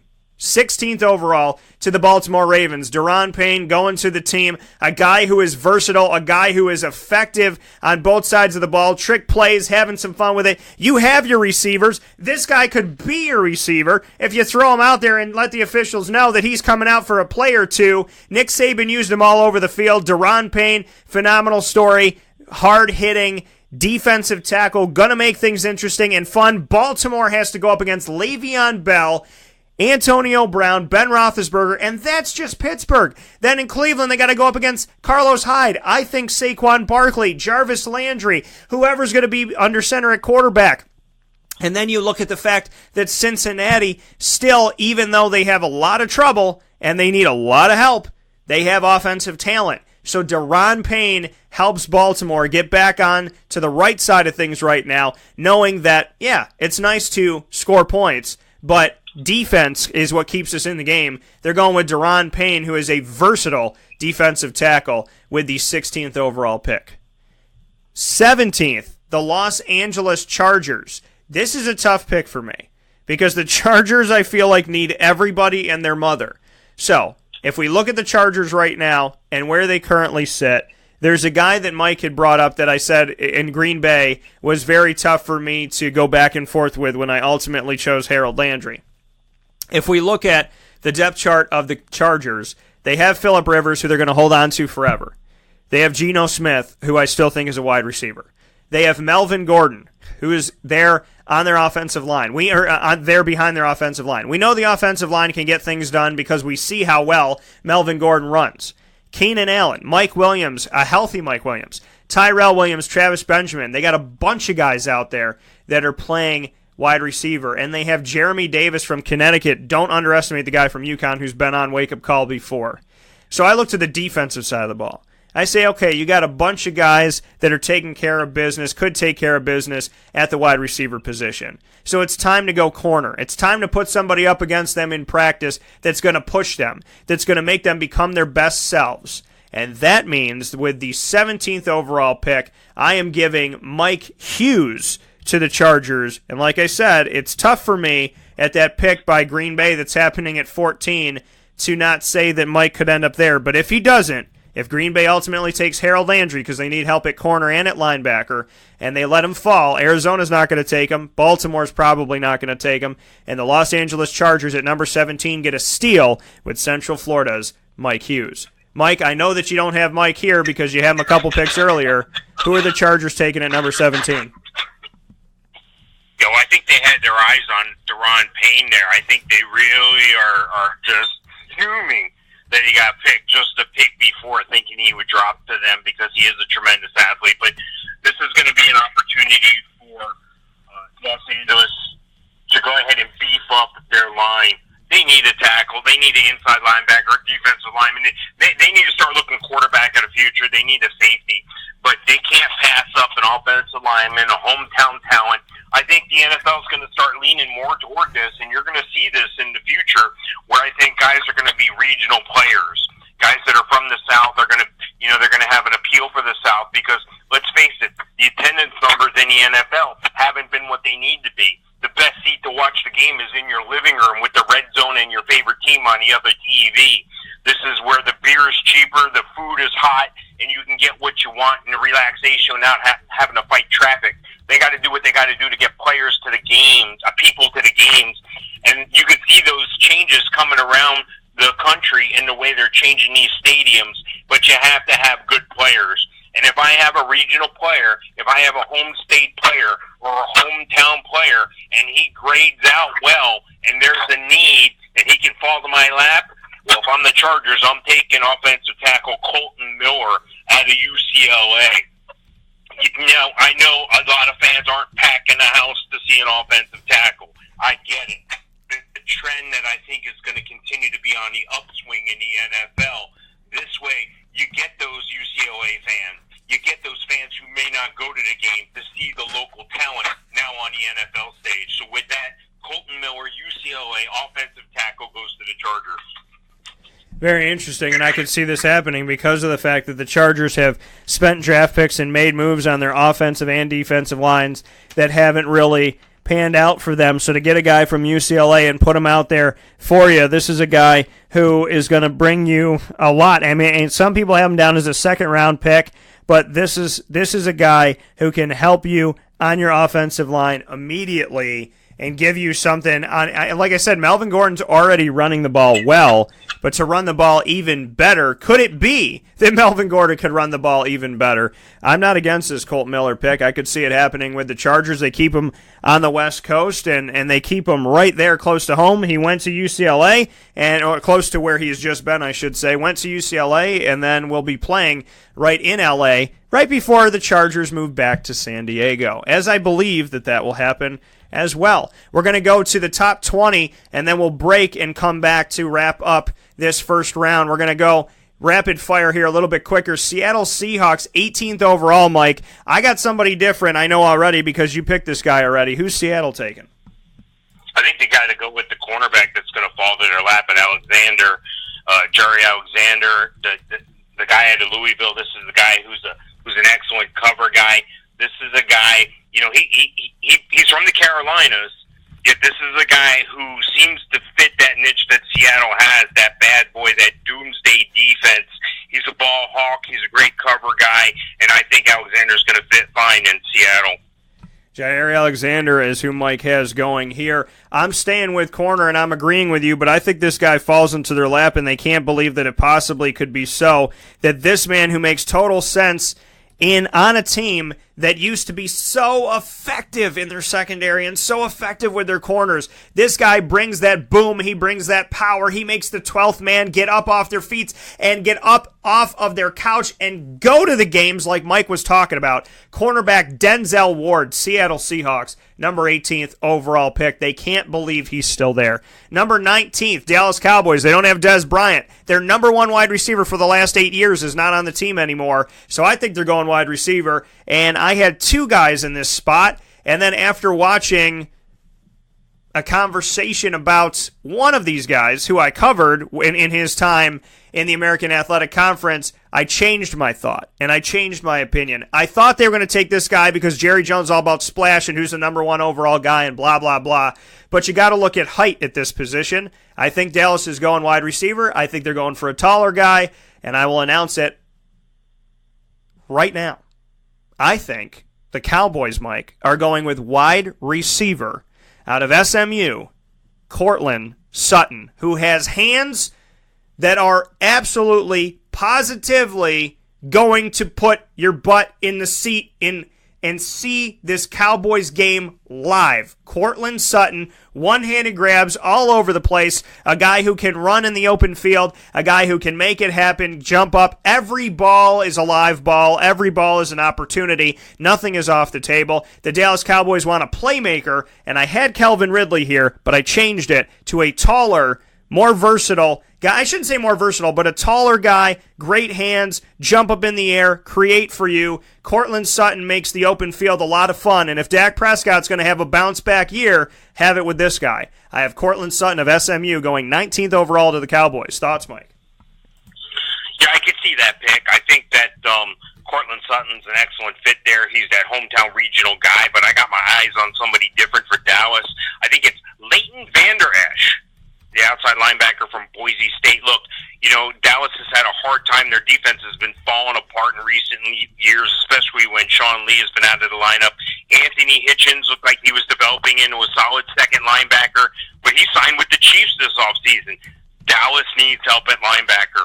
I think they can get an outstanding receiver further on down or trade back up, but I think the wide receiver position's quite large, and I think they're mostly second and third round guys. There's a couple guys that are going to creep into the first round, but I have a Courtland Sutton number 3 on my adjusted explosive index, and I have him with one of the slower 40 times in the top 12 receivers at a 4.54. He's got the height. He's a slender guy, but I think the linebacker position makes the most sense for them. That's where they need the most help. So I would say Dallas takes the Boise State linebacker Leighton Vander Esch. And to take a guy like Leighton Vander Esch, I don't disagree with that pick, Mike. I do know that there's a guy named Jerry Jones, and he's picking in the first round, and he's picking higher than he's used to. And I think in that respect, he wants to make a splash. He's all about flash and keeping a guy in Dallas. Courtland Sutton makes sense. But defensively, we all know that the Dallas Cowboys need some help as well. The 20th pick, before we take a step aside, Mike, I'm going to hand it to you. We have our local Central New York guy right here. He has, what does he say here? He said, let's see what he's got. He said, Will Hernandez, number 20, guard UTEP is who he has. That's who he would like to see. Come on, that's Johnny, our local Central New York Detroit Lions fan who is very loyal to Wake Up Call, and we appreciate you listening in. What do you think about this pick? What do the Detroit Lions take at number 20? I think they're going to do something. I think they're going to make a move that might piss off Johnny a little bit. Where do you think they go here? Yeah, Will Hernandez is outstanding. He's a top 3 offensive guard prospect, but he's way off the Quentin Nelsons of the world, so I don't think he's a first-round talent. I got him number 3 overall on my offensive guard rankings, but I think that in order for Detroit to make a splash, but I think you mentioned this name before, correct me if I'm wrong before I continue here, Harold Landry from Boston College, the tweener, the defensive end outside linebacker. Is he officially selected on our mock draft yet or not? He was, when you selected Mike Hughes to the Green Bay Packers at 14th overall, I put him at 14. So, you're free to do as you please. You got him going to the NFC North. I have Green Bay taking him. You think that he'll fall here to the Detroit Lions, so you think they're going to pick him up here at number 20. Mike, can you hear me? I think we lost Mike here for a second. We're going to try and get Mike back here on the line. Here inside of the NFL draft, trying to make a trade, trying to make a pick, trying to figure things out. We lost somebody on the line, so we got Mike here now. Mike is here on the line, and Mike, what I was saying was when you had Mike Hughes at number 14 in Green Bay, I had Harold Landry, and I had Mike Hughes a little bit later. So in this case, you have Harold Landry a little bit later, but staying in the NFC North. Yeah, I think the Lions desperately need help in their front seven. I mean, Ezekiel Anza's been the only reliable edge rusher in their new scheme. And, I don't know if reliable is a really good word for Anza, although they did give him a fat contract. I think Detroit's coaching staff is kind of familiar with Harold Landry because the new defensive coordinator, Paul Pasquale, he was the defensive line coach at Boston College the past 2 seasons. So he knows what this guy can do. This guy is a tweener for a 4-3 or a 3-4 defense, defensive end, outside linebacker. Harold Landry is an excellent talent at number 20 for the Detroit Lions. Yeah, you look at the fact that Matt Patricia is the head coach of this team, and Paul Pasqualoni, the former head coach of the Syracuse Orange and the UConn Huskies, and just recently with his protege as an assistant, as it flipped the script, and Steve Adazio, who is an assistant coach to Paul Pasqualoni in Syracuse, ends up being the head coach in BC, brings on Paul for a couple seasons, as Mike said.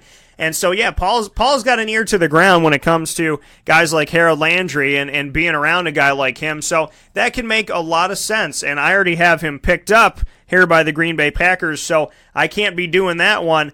I think that Detroit does something insane here. And they know that Amir Abdullah isn't cutting it. And I know that Matt Patricia, I go back and forth this because he's defense and Paul Pasqualoni's defense. So I can see one of two things happening here. Matt Patricia, if he wins out, okay, if they allow the coach to make some decisions here, then Matt Patricia goes defense. And if Harold Landry falls there, Mike, and he doesn't go to Green Bay like I think he will, then you got a place here to say, okay, this is going to happen. But in my opinion, I think Detroit might totally mess with the script and pick running back Darius Geis and say, we're done with Amir Abdullah. We're done with trying to figure this out. We know that LeGarrette Blount isn't going to live to be 107 years old and still be on the field. He may be 107, but he's not going to be on the field. I can see them moving to Darius Geis, trying to make a splash, trying to get somebody that is going to be a running back that can help them out in the backfield. And if LeGarrette Blount is going to be your between-the-tackle guy, the Darius Geis can be your change-of-pace guy and help you out and do some different things, because I don't trust Darius Geis to be a 20-carry up-the-middle guy every game. But if they don't do that, then I stay with LSU, and I say Arden Key could be a guy going to the team. Arden Key, defensive end, to help the Detroit Lions move forward. So I can see Darius Geis, or, in this case, Arden Key going to them, but I think that they go with LSU, and they stick with that, and they move forward.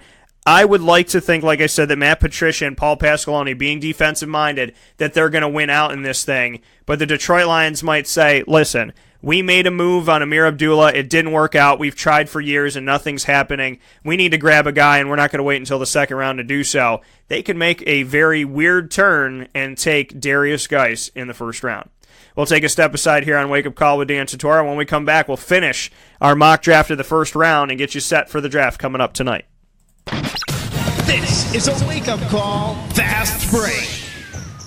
This is Jimmer Sikowski, owner-operator of Chick-fil-A Cicero, 7916 Brewerton Road in Cicero, right in front of the Home Depot. I had a deep feeling that God wanted me to do something bigger with my life and to help people, help others. He kept putting Chick-fil-A in my life, and I realized as I was going through the franchise selection process that positively impacting the lives of others was really core to what we do here at Chick-fil-A. First of all, it starts with the food. The food is brought in fresh daily. We bring in local produce. We prepare to order in the kitchen. We hand bread our chicken. We hand spin our milkshakes. It's great food. It doesn't taste like fast food. I think the second thing is the way people feel when they come in a Chick-fil-A restaurant. It's different. We try to treat people with intentional kindness here, which is very different and deeper than good customer service. And so I think it feels remarkable for most people to come in a Chick-fil-A restaurant. And then lastly, the impact that we try to have in the community is very different. It's a big part of the expectation of every operator of a Chick-fil-A restaurant is that they're actively engaged in their community, they're a leader in the community, and they're making a difference. When they realize that what we're striving to do is to shine a little light in their life. That's a very, very different experience than you will have in any other quick service restaurant. And it's that remarkable experience that I think people will emotionally connect with.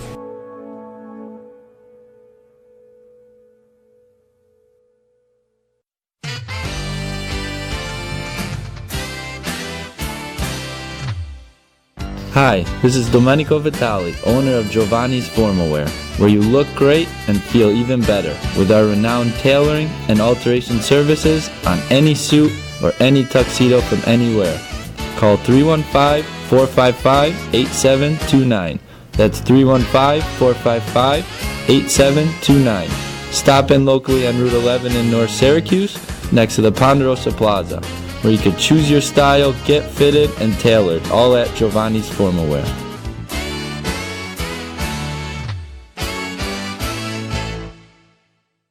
I'm George Townsend of Honda City with some good advice when buying a new car. The true cost of owning a new car is determined by the appraised value when you trade it. No vehicle appraises higher than a Honda. Next, look for low APRs and deep discounts. You also want low maintenance costs and great fuel economy. That's why my advice to you is to buy a new Honda. Looking pre-owned, visit our Honda Certified Used Car Center. Honda City, 7140 Henry Clay Boulevard, Liverpool, or HondaCity-CNY.com. It would be a pity if you don't shop at Honda City. For all of us that have always wanted our favorite restaurant to come to us, it's now a reality in Central New York with It's a Utica Thing, with Utica Pizza Company bringing their wonderful recipes that they've handed down through generations to you, to your event, to your business, to your home. It's a Utica Thing, proudly bringing Utica Pizza Company on wheels to your location. Call 315-738-8946. That's 315-738-8946 to bring Utica Pizza Company to your doorstep with It's a Utica Thing. Gear up with the real deal at Dry Sig Apparel, creating what people are going to see and learn about you before they even meet you. Gear up for what you need for your team, business, or event. To look professional, look good, and feel good, outfit yourself at DreisigApparel.com. That's DREISSIG Apparel.com. The only place to gear up with the real deal. What's the universal language of a fan? Clapping your hands. With Fan Hands, the ultimate sports fan accessory, find your team color, slip them on, and start cheering on your favorite team with 11 different colors, always in stock on fanhands.com, where you'll find the ultimate sports fan accessory. Real fans wear Fan Hands. Utica Pizza Company spells family.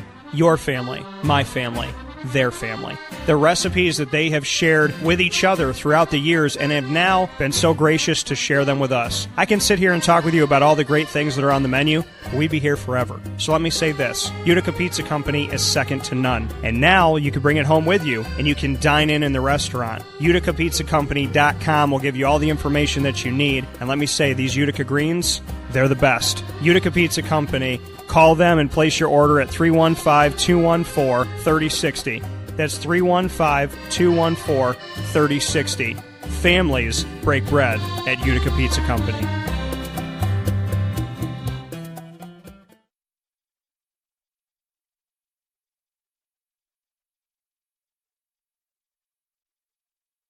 Welcome back here to Wake Up Call with Dan Tortora on wakeupcalldt.com, your one-stop sports shop, and on mixlr.com/wakeupcalldt. Having some fun this morning with the man they call Mike Sofka from Hall of Fame FantasyFootball.com. We are giving you a mock draft. First time ever that Mike and I have done this. We're doing it live on the air on draft day. So we're unveiling our mock draft on the day of the draft.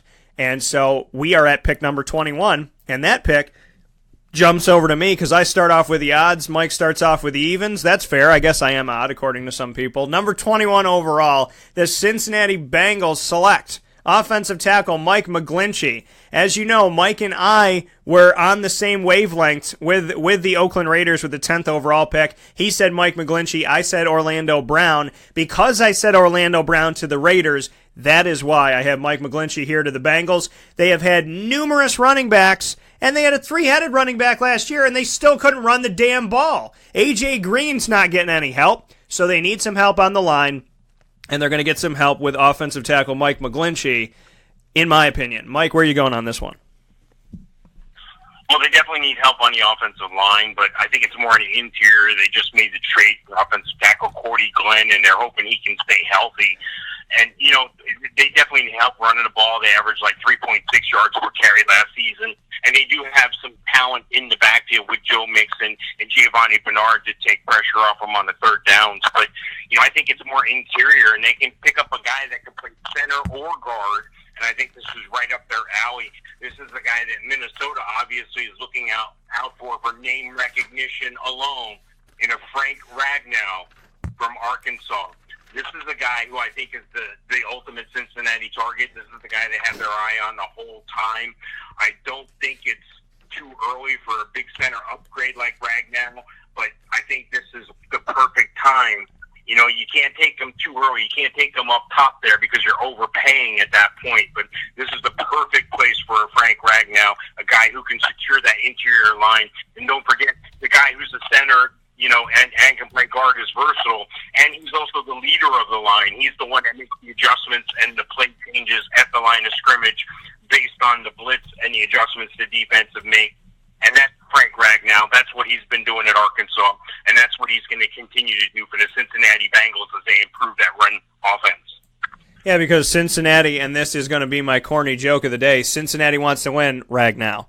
So with that being said, thank you. I'm here all day. The number 22 overall pick, we're going to go both sides of this like Mike and I had, that there could be a trade here, and the trade could involve the Bills giving up the 12th and 22nd to the Broncos so that they can get up and get the Broncos pick at number 5. So, if the trade happens, the Broncos would be here at number 22. If it doesn't, the Bills would be here at number 22. So we're going to give you both ends of the spectrum. Mike, let's start with the Bills. If the Bills are picking at number 22 and they don't trade, who do they take? And then let me know if the Broncos are here, who they're going with, and then I'll respond to both. Well, I think they have a dire need right now on the defensive side of the ball, and they're looking for a leader. They're looking for a big-time playmaker from a big-time program who's played in big-time games, and that's Rashaan Evans, linebacker from Alabama. You know, you would think that they would go offensive line here right after, you know, trading up for the quarterback, but, you know, I think they have some solid interior blockers that, you know, could be obtained on day 2. So, you know, Buffalo has to bolster his weak linebacking core, and, you know, it'll be much tougher to snag a talented 3-down linebacker in the second and third rounds when you can get those interior blockers there. So Rashaan Evans, linebacker from Alabama, is going to be the selection of the Buffalo Bills if they keep that. Rashaan Evans, if Buffalo keeps the pick, is what Mike says. I have Rashaan going a little bit later here and falling into the lap of somebody that's going to be very surprised that he's still available. I am going to go in this situation with if Buffalo keeps the pick and they're at 22 overall, it's somebody that Mike had called for earlier on here, and I agreed that if the pick happened, it makes sense. If it doesn't happen, the Buffalo Bills take defensive end Marcus Davenport. Why? Because the Buffalo Bills have been giving up a lot on their defensive line. They've had some guys that have been good, some guys not so good. They let Marcel Darius go to the Jacksonville Jaguars in a trade in the middle of last season, and he's in the interior part of the line, but they signed Star Latulili, and he is on the team right now. 5-year, $50 million deal. They spent a lot of money on D-tackle, which is why I don't think they're going to go there. They also have Kyle Williams coming back on a 1-year, $6 million contract. A prove yourself contract. So if it was me and Buffalo's keeping the pick, they're going with defensive end Marcus Davenport and trying to help out their defensive line right away because they know that they need help, and they know that in order to beat Tom Brady, you have to put a little cut on the porcelain doll. That's what you have to do. If you want to beat the Patriots, you got to knock down Tom Brady. And they don't have a lot of guys that were doing that recently, which is why they're spending the bucks on the interior. Now it's time to spend some money on the exterior, and they're 22nd overall, so they're not spending money like they could have earlier on in the draft. If the Bills trade this pick to the Denver Broncos, then the Broncos will select who, Mike?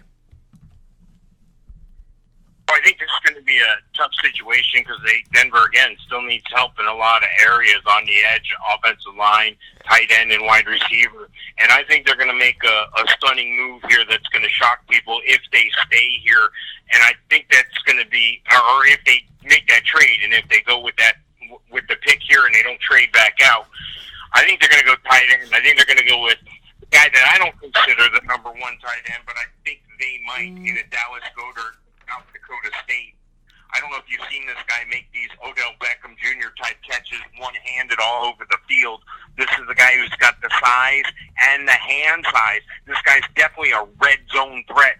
And remember, even though there's more or less a different regime and a different focus there in Denver, I think they're going to still stick with that old thing that they put together with Julius Thomas. And, you've seen it in years past. They like to go to the tight end. They like the red zone tight end, and they like to go to the tight end on tough plays for tough yards, like for fourth down conversions, third down conversion. And Dallas Goedert looks like that guy from South Dakota State. Dallas Goedert, you could see that happening. What they have on the roster right now at the tight end position is nothing to write home about. They have Jeff Heuerman, and then they have Jake Butt, Austin Traylor. So this would make sense that they would go for a tight end, try and get somebody, knowing that they want to reach out for someone and get them now. I'm going to go with Mark Andrews out of Oklahoma. So I'm going to stay with the tight end. If the Bills trade this pick and give it to the Denver Broncos for the rights to trade up in the draft, I think that Mark Andrews is the guy that will head to the Denver Broncos and help them out in a part of their offense that they value, obviously, and they've had success with in the past, but don't really have anybody there right now and really don't have a true starter going into offseason workouts. 23rd pick overall, the New England Patriots. This is an interesting pick because the New England Patriots are not used to picking this high. They're not used to having these opportunities. So the New England Patriots, who draft the best players in the entire NFL draft in the 6th round compensatory picks, Tom Brady,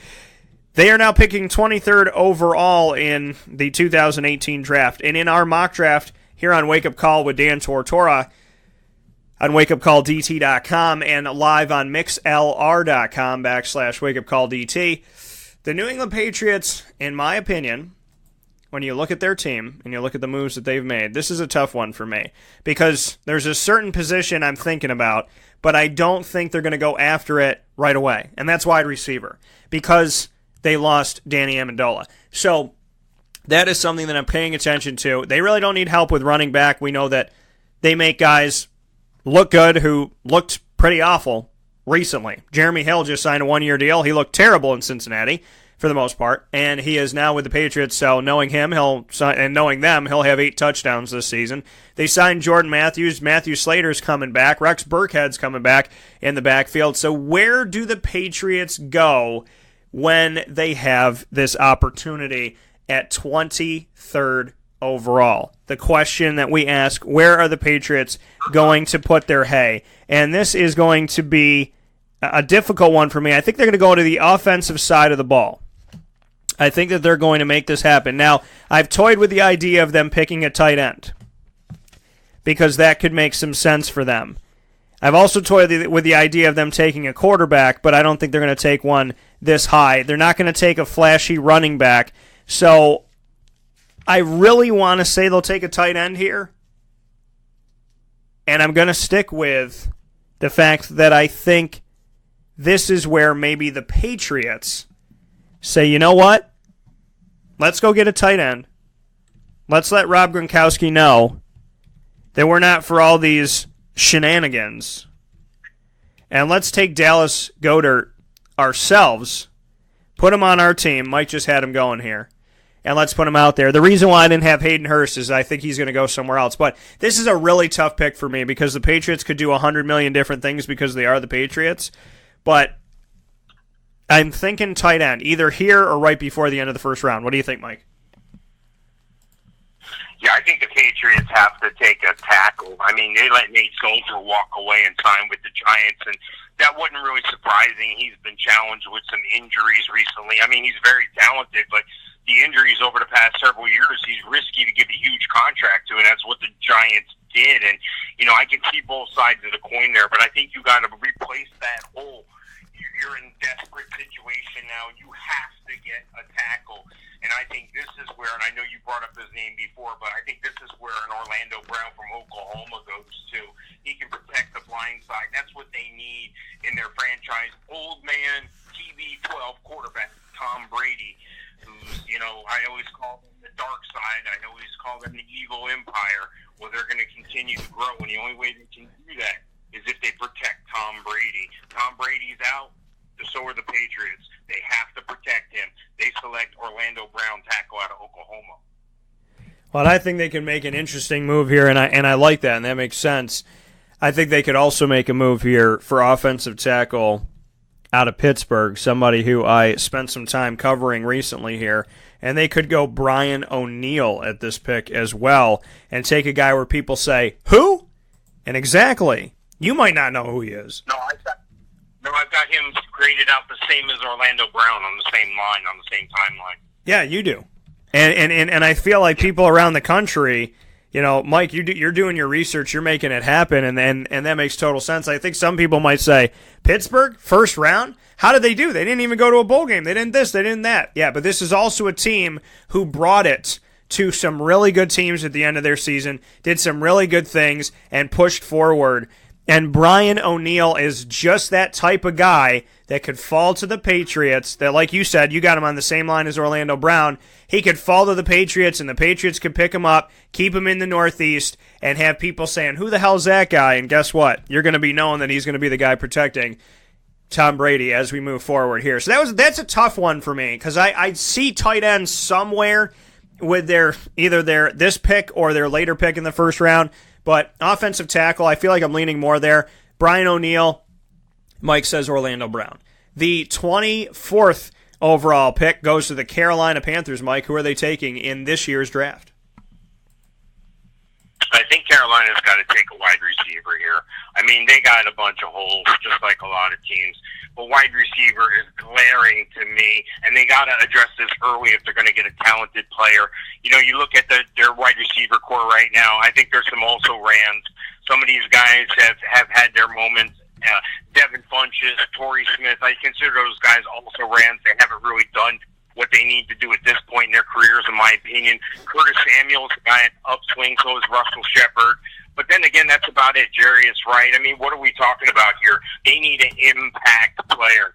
They need a guy that's going to make a difference. Now, there's a lot of people that are going to say, hey, Mike, they should obviously take Calvin Ridley. He's the best wide receiver. No, he's not. Not according to in the stat I spit out before, the adjusted explosive index. And I think that's an important stat, because you take a guy like Calvin Ridley, he's number 12 on that list. Number 12. DJ Moore, who was selected earlier, was number 1 on that list. And it's a huge disparity. It's by more than 12 points. So what that tells me is Calvin Ridley's a talented guy. It's just he's not there yet. He's not the impact player they need right away. The impact player they need right away is DJ Chark out of LSU. This guy has a 102 score on the adjusted explosive index, just like DJ Moore. So DJ and DJ have the same score. So DJ Moore went 16, and I think you're a fool if you let DJ Chark out of LSU, who plays in the SEC, which is the NFL Senior Division. I think DJ Chark makes all the sense in the world. A 4.34 guy, lightning fast. This puts Carolina back on the map. This gives Cam Newton a deep threat target. I'm looking at this one, and I'm going on the other side of the ball, and I'm saying that Carolina, somebody fell to them, and there's an opportunity for them to take advantage of it. This is a guy, and where Carolina's issues began, where Carolina, a couple seasons ago, when they were one of those teams that was proud and doing amazing things and Super Bowl contenders, all of a sudden they fell off the map. And they fell off that map. Things started to not work out when they let one guy walk. They franchise tagged him, then all of a sudden pulled the tag and let Josh Norman go to the Washington Redskins. That was the beginning of the fall of the Carolina Panthers. You have to go up against Drew Brees every single season twice. Jameis Winston might be a turnover machine, but he's still a playmaker that you have to go up against, and you have to go up against that guy named Matty Ryan. So they are saying enough is enough. When we let Josh Norman walk out the door, we started screwing with our team. We got Cam Newton. He's our best running back, so we really don't need a running back. We have some guys. Christian McCaffrey can be a wide receiver for us. We know we have talent, but they don't need to have the best of the best wide receivers all the time. Kelvin Benjamin is their number one guy. They let him go. Their best option really is Greg Olsen when they air it out to him and when we've seen Cam Newton pass the ball. But this is the Cam Newton show. And we need somebody who's going to make sure that when Cam Newton's not on the field, they're taking care of business. And that is why the Carolina Panthers select, and I can't believe he's fallen to 24, cornerback Jair Alexander, who I also had the pleasure of covering inside of the ACC, Louisville Cardinal product, Jair Alexander, helping to shut down on the outside to help out this Carolina team get back to winning after they let Josh Norman go just a couple seasons ago. 25th overall pick, Mike, Tennessee Titans. Who are they going with? Oh, and I'm sorry, this one is where I'm supposed to roll out first, so I'll give mine really quick. I think the Titans are going with the offensive line, and I got excited after Jair Alexander. I think the Titans are going 25th overall, offensive line, offensive guard, interior, help them run the ball. They struggle to do that and keep guys healthy. Offensive guard Isaiah Wynn I have with Tennessee because they made so many moves already. They have a lot of skill players on offense, and they've done some things with their defense. I think Tennessee goes with an offensive guard and goes with Isaiah Wynn in this one. Yeah, I think Tennessee has some holes there, and that's an excellent observation on your part there, but I think the Titans are looking for another edge rusher of the future. They got two guys on the edge of Brian Arakpo and Derek Morgan, and if you notice a common theme in this draft, it's quarterbacks and it's guys who can get to the quarterback. That's the secret to success in the NFL. You have to have those big-time players in those spots. So I think the Titans realizing they have Arakpo, and by the way, he's going to be 32 in July, which is ancient for an edge rusher. You know, he's going to also be a free agent next year as well, so he'll be walking away from the Titans. The Titans aren't going to sign a 33-year-old edge rusher. They need to look toward the future, and that's going to, you know, be a guy who can hound guys like Andrew Luck and Deshaun Watson in their division there. This is a guy in Sam Hubbard out of Ohio State. He's got the quicks. He's got the moves to get to the quarterback. He can't be pressed outside to the edge. He can't be bottled up inside. He seems to be able to get around the tackle and get to the quarterback. Sam Hubbard, defensive end, Ohio State.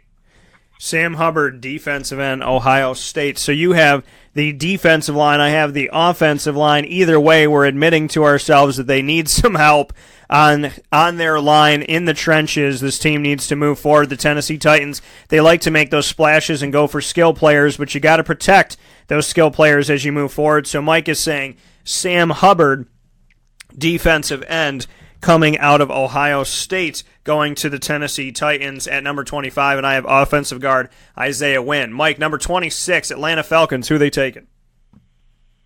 I think they get the steal of the draft here.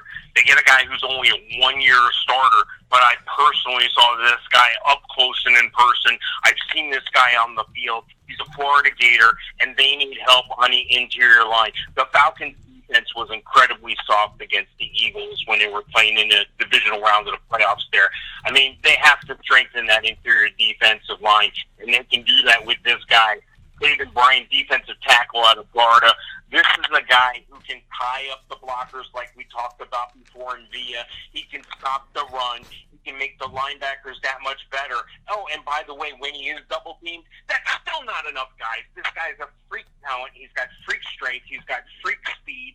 This is the steal of the draft. Defensive tackle and Peyton Bryan going to the Atlanta Falcons. Mike, I'm going to agree with you on this because he is the next best available on some boards here with Vita Vea and Deron Payne 1 and 2 respectively. The Taven Bryan out of Florida. You keep him in the South. He obviously has played in a very, very tough conference of the SEC, and you give him an opportunity to stay right there. He knows what it's like to be in places like Georgia. You keep him down south in Atlanta, put him onto this team, and know that there is a ton of skill players and airing the ball out and scoring offensively for Atlanta. That did change a little bit with Kyle Shanahan being gone. They weren't as explosive looking, and I was wondering if that was going to be the case for them as they move forward. And so it'll be interesting to see where they go from here, but they have a ton of talent. They would be stupid. I know Calvin Ridley's still on the board, but they'd be stupid to pick up somebody on the offensive side, skill side of it. I'm looking at defense. I know they've tried with linebackers, but sometimes they try to make it happen with bringing in guys later on or signing free agents.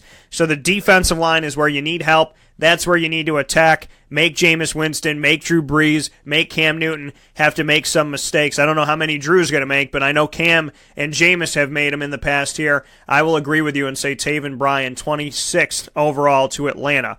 And the 27th overall pick, in my opinion, with the New Orleans Saints, they've been waiting for this moment. They have been waiting for this opportunity to take a tight end. And like I said, ultimately I think New England's going to go with offensive tackle Brian O'Neill and wait on their tight end. I know I went back and forth with Dallas. But the New Orleans Saints, they see this guy. They can't believe he's here. It's 27th overall. They haven't had a strong tight end since Jimmy Graham. They were willing to let a wide receiver go, so I don't think they're going to go crazy with wide receivers here. Drew Brees can throw to anybody, but you need that guy in the center of your offense that can catch the pass over the middle in the end zone, be a big body, and hold on to the damn ball. And you got to be able to block downfield for guys like Alvin Kamara and Mark Ingram, who have been amazing in their first season together, and we'll see what second season will have to be for them. The New Orleans Saints take Hayden Hurst, tight end, as they move forward in the draft. What do you have, Mike? Yeah, I like Hayden Hurst a lot. Let me tell you something. This is a guy who can play the H-back. This is a guy who can block. You can hand him the ball on a jet sweep. You can hand off the ball as he lines up at a tailback or shifts to that position from tight end. This is a guy who can run down the middle of the field. He's a mismatch. He's quicker than most linebackers, and he's bigger than most cornerbacks or defensive backs. This guy puts in the work. He's put in the time. He's put himself in this excellent position. He's a gamer. He's a guy you want to have on your team. You want to see him play. You just hope he's making plays for your team. However, I think they're okay at New Orleans right now with what they have in Kobe Fleener, who is yet to shine for them, really, and then a Benjamin Watson, who was able to come back. Now, I know old man Watson has some mileage on him, but, you know, all he does is catch red zone passes, and that's all they need him to do. They've got an excellent receiver core. Well, wait a second. No, they don't. That's why they're going in this direction. I know they have Michael Thomas. They brought in Cameron Meredith, who's a question mark, could be a number one receiver, but been injured the past couple of years. Ted Ginn can get it done. Ted Ginn, he returns kicks real well. He's that number 3 or slot guy. But can you imagine if they took a guy, like you mentioned before, in a Cortland Sutton, and they put him in that slot until he grew to that outside position? I think that would be the smartest move they can make. A lot of people still wanting Calvin Ridley, and I think somebody's going to make a mistake, and I do say Calvin Ridley mistake in the same sentence, in taking him too high. I think this is not Calvin Ridley territory yet. It's close, but not yet. I think a Cortland Sutton goes here. I know you had him going to Dallas early, but he just makes all the sense. He's a fraction of points behind DJ Moore and DJ Chark, with about 2 points behind both of those guys on my explosive index chart, and he makes the most sense at this point for New Orleans. Coming from Mike Sofka, Hall of Fame FantasyFootball.com, here with myself, Dan Tortora. Wake up call with Dan Tortora. Mock draft for the NFL 2018, going through the first round. Pick number 28, Mike. You're on the clock for this one, and I will reply. Pittsburgh Steelers, who are they taking? Oh, I think this is an easy one for the Steelers. They need some help in various places, but they need some help where you don't think they need it, and that's running backs. Let me put a couple things by you. They're having a lot of problems with Le'Veon Bell and the contract and all this stuff. What if they were able to put a patch on this for a year and then rely on a guy like Sony Michel? Sony Michel has the get up. He can go. He can catch the ball. He can fly. I had to see that Georgia team against my Gators several times. And, when it wasn't Chubb, it was Michelle running us over. These guys, both top 5 backs. I think Sony Michel is more explosive. I think he's the more Le'Veon Bell-like. I think he's a patient runner, but he has the ability to take off and leave people in the dust. I like Sony Michel right here at Pittsburgh at 28. I went back and forth with this one, and I know that this is a pick that other people have, like Mike had just said with Sony Michel, and I know this could make some sense here. I think that there's other needs that they have. I think that they could make a move on a Calvin Ridley right now, knowing that they have Antonio Brown and seeing what he can do here. But ultimately, I'm going to agree with you, Mike, and say that Sony Michel's a guy just because of the fact that Le'Veon Bell, going into the game against the Jaguars, the AFC divisional round game, is he practicing? Is he not practicing? Was he here for workouts? What the hell is going on? He said, I'm going to do with the franchise tag something along the lines of, I believe he said, I'm going to do what needs to be done, but nothing more. I'm going to do what I need to do, but nothing over the top. No bonus. I'm going to get the yardage I need to get, essentially. But if I can get 9 and get a first down, I'm not going for 11. I'm not going for 12. I'm going to give the Steelers what I need to give them to compete. But I'm not giving them any bonus credit. And if I'm the Pittsburgh Steelers and I'm looking at this and I'm moving forward and I'm going, Big Ben's not going to be here forever, and we could get Mason Rudolph or one of these guys later on in the draft, Sony Michel is not a bad bet to put on the team, put him here now, and say, you know what, Sony? Come to us, spend some time with us, and guess what, Le'Veon? You don't want to be here? You don't have to be here. We got Sony Michel. A great pickup this late in the draft at 28th overall. Which leaves me with the Jacksonville Jaguars, and I think that 4 different things could happen. If Sony Michel doesn't get picked up, this is a team that is running the ball down your throat and playing good defense. Best defense in the country last year, run the damn ball. This is Doug Marrone's offense with Nate Hackett. It is an old school team. They brought in Niles Paul to block from Washington. They know that Blake Bortles can throw the long ball. And whether you respect him or don't respect him, it doesn't matter. This guy's throwing his 5th, 6th, and 7th string guys and getting touchdowns against the Steelers in the AFC divisional game. 4 points away from going to the Super Bowl with Blake Bortles. So get off the Blake Bortles hatred. They're not taking a quarterback here, in my opinion. But, if Lamar Jackson fell here, I think it would be hard to say no to for Tom Coughlin. I think if Hayden Hurst is here, it's hard to say no to. I think even Sony Michel, if he doesn't go a pick before, it's hard to say no to. But ultimately, we're saying that all these things already happened, Mike. So the Jacksonville Jaguars, with the 29th pick, where do they need the most help on their defense? The interior part of their linebacker core. They don't have Paul Posluszny. That is their biggest glaring issue. You have Miles Jack on one side. You have Telvin Smith on the other. You got A.J. Boye behind them with Jalen Ramsey. You have a defensive line in front of you that's at least 5 deep. And this guy somehow, some way, and my board, I know not on yours, because he went a little bit before, but on my board, he fell here. And when the Jaguars are sitting here thinking, do we take a tight end? And then this guy shows up on the board, and Tom Coughlin says, hell no. We have the number 1 defense in the country. We don't have our middle linebacker. Let's make it happen. Rashaan Evans goes to the Jacksonville Jaguars at 29th. One of the, and arguably the biggest, steal of the first round. Thoughts on number 29, Mike? Yeah, I like Rashaan Evans. Again, not too big for the program that he's come from. He's, a guy who's been in big games with Alabama. He can run the sides of the field. He can be weak side, but I think he's a terror on the inside. I think the bottom line is he's talented enough to be a 3-down linebacker, but I think he may be a 2nd or 3rd round guy. I'm not sure.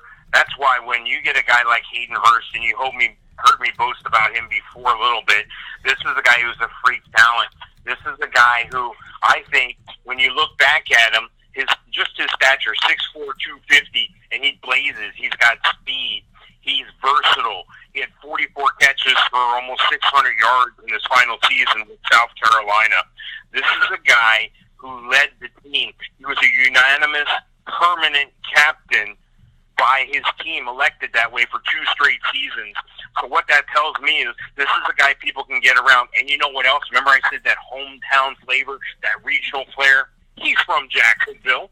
He's born in Jacksonville, went to Bulls High School. Now, I'm not saying we're going to get the whole high school out, but that gives your team something to rally around, a hometown hero. And this guy can go ahead and put the capital letters on hometown hero because he is a playmaker. And I think even the addition of Austin Safarian-Jenkins, again, he's more of a red zone guy with the large hands. You saw Austin Safarian-Jenkins get that TD call back with the Jets last year. That was a heartbreaker. I think he's an effective red zone guy, and most of the NFL has been trying to get to this two tight end scheme, much like the two defensive end scheme, and this is right up their alley because Safarian-Jenkins isn't the answer to the future of the Jags at the tight end position. They thought that was going to be Julius Thomas. Safarian-Jenkins is a stopgap. He's a serviceable player, but he's not Hayden Hurst. Jacksonville takes Hayden Hurst at number 29 if he's available. Well, like I said, he's on my list of 4: Sony Michel, Lamar Jackson, Hayden Hurst, Rashaan Evans.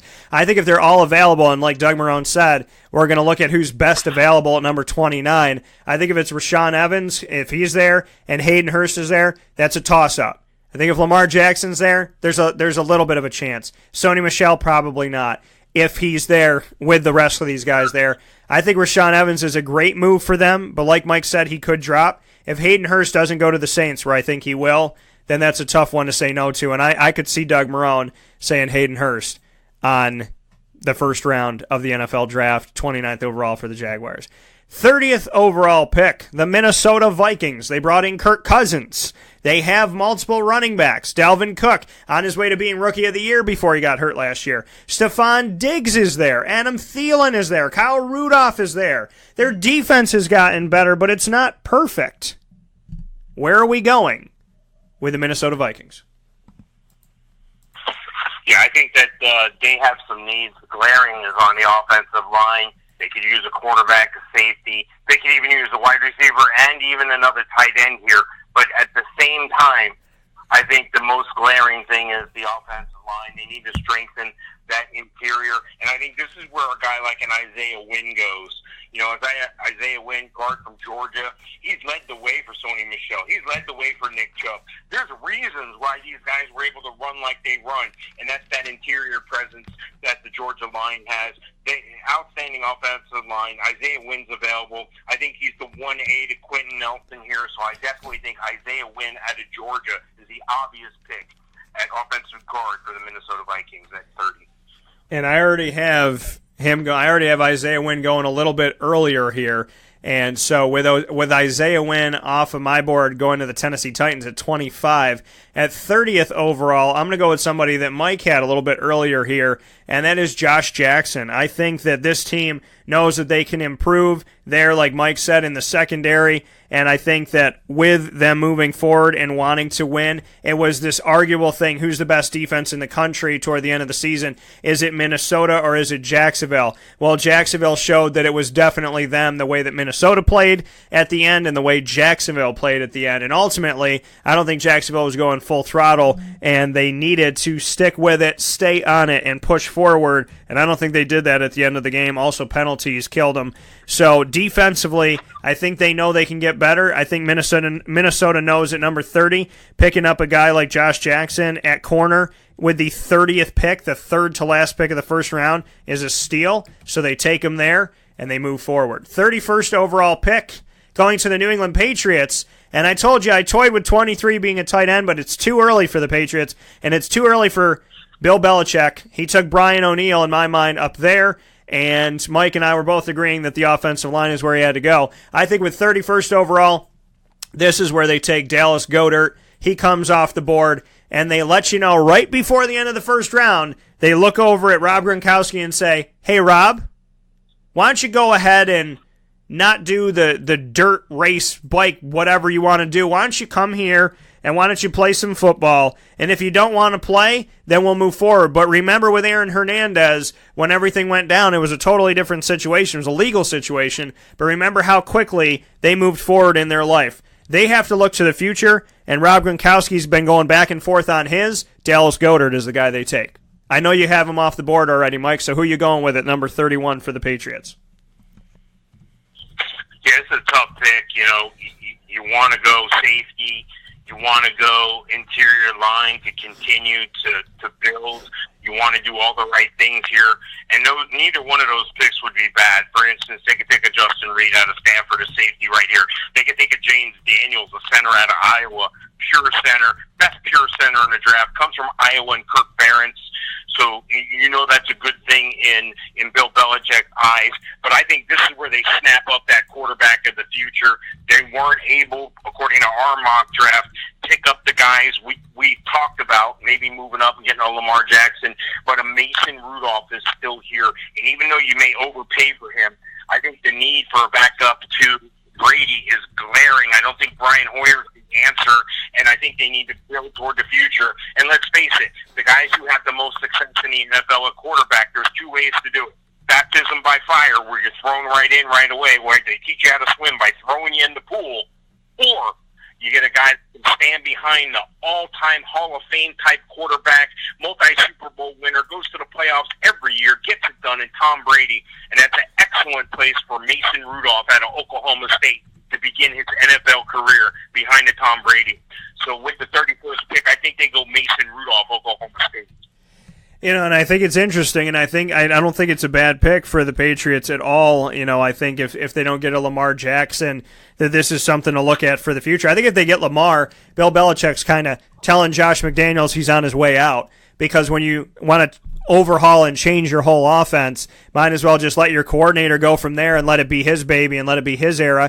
But if Bill Belichick's greedy, then he would stay there and say, hey, I'm going to show that I can win with a totally different quarterback in a totally different system. So it would be interesting, but I don't think Lamar's going to fall here, and I don't know if the Patriots are going to trade up. It'll be interesting to see if they do. Normally, they stay where they're at and they take the talent that they can find there, which is always good. Mason Rudolph, I think it's a little bit paying too high to get him in the first round, but I can understand your point, Mike, of getting him now, not waiting, because the Patriots don't have high picks moving forward, and I think Mason's a second-round guy that would go earlier, so I can say to you that I don't think that this would be the time to take him, but at the same time, the Patriots won't have a second chance, most likely, to take a guy like Mason Rudolph, so I get that pick wholeheartedly. 32nd and final pick in our mock draft, the Philadelphia Eagles, reigning Super Bowl champions, take who?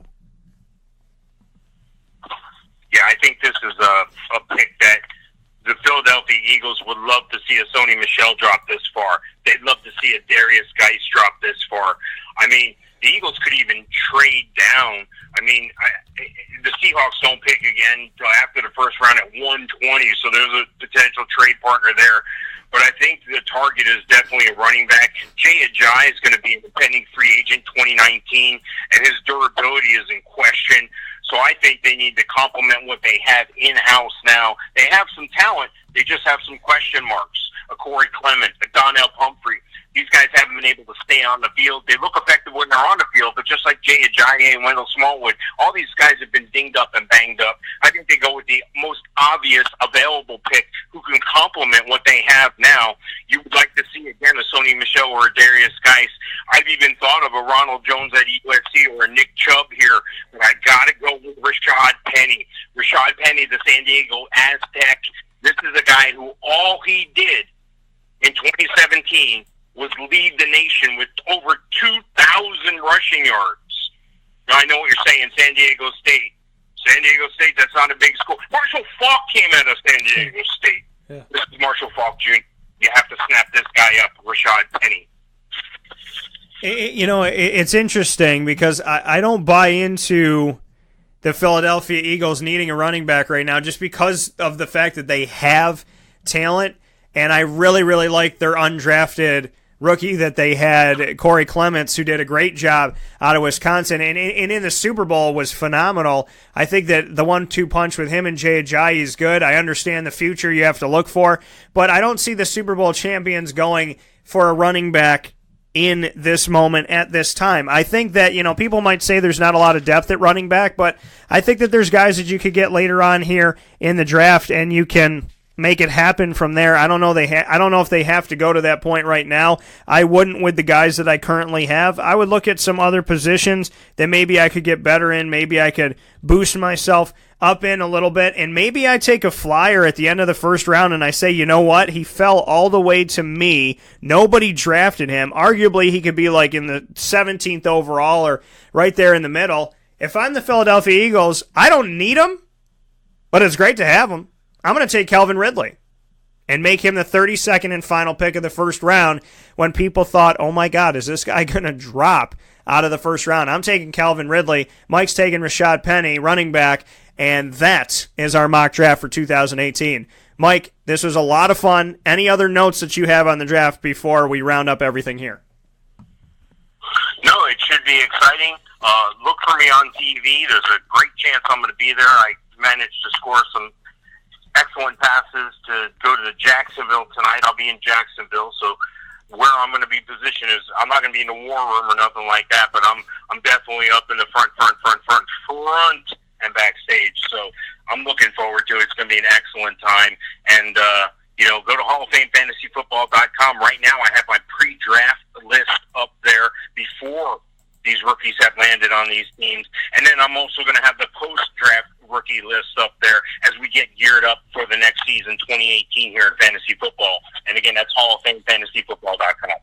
That coming from Mike Sofka, HallOfFameFantasyFootball.com. Check him out, and you know that he's always with us here on Wake Up Call with Dan Tortora. Good friend, great person, and someone who knows what he's talking about when it comes to this wonderful world of football. Mike, it was fun to have the first ever mock draft for the both of us. Couldn't pick a better person, so thank you for being a part of this and rolling with us. Let's hope that the people tonight are as smart as we have been today. Yeah, thanks for the opportunity, Dan. It was a lot of fun. Thanks. All right, man. I'll talk with you soon. That coming from Mike Sofka once again, and obviously I'm joking. I'm not an ego guy saying, well, I hope they're as smart as me. That's obviously a joke, folks. But, I do really hope that, some of these things make sense and pan out and move forward here, because I am excited about what could be with this draft. I'm like more excited about this draft than a lot of them. I was excited about last year because of one of the guys that I really wanted to get picked where he did, and he did, and that was Leonard Fournette to the Jaguars in the first round early on. So I look forward to the opportunity of seeing the draft tonight, and we are going to take a quick step aside before we round out the show. We gave you our mock draft. Now we'll give you a look through the looking glass in just a moment before we wrap things up here on Wake Up Call with Dan Tortora. This is a wake-up call fast break. The Wildcat Sports Pub in Camillus, New York is located on 3680 Milton Avenue in the Home Depot Plaza. It is your family-friendly sports bar and restaurant. Folks, some sports bars aren't family-friendly. Some family-friendly restaurants are not sports bars. The Wildcat Sports Pub in Camillus, New York is proud to be both. It is that marriage that you've been looking for years. The Wildcat Sports Pub is your home base for your sports bar and restaurant needs, games for the kids, indoor and outdoor activities, and enough things on the menu to come back every single week and get to try something new. They're open Sundays from noon to 8 p.m., Monday through Wednesday, 11 a.m. to 11 p.m., and Thursday through Saturday from 11 a.m. to midnight. For reservations and party information, call 315-487-2222 for the Wildcat family-friendly sports pub and restaurant.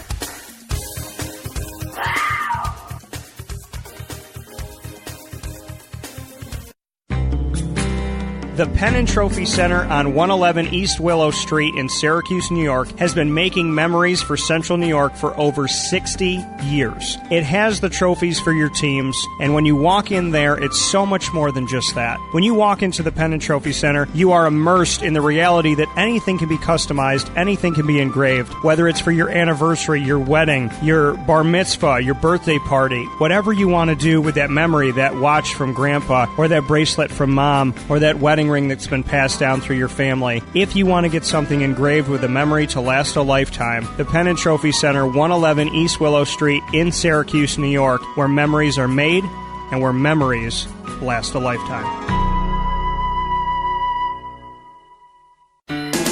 Hi, This is Kira from Looking Glass Events, where we're always giving you a reason to celebrate. Whether you have a small business, large business, personal event, or wedding, we are available to plan and coordinate your dream event to life. Every detail, every step, Looking Glass Events is working with you all the way. Call us at 315-702-4653. That's 315-702-4653. Or contact us through our website, lgweddingsandevents.com. Looking Glass Events, giving you a reason to celebrate.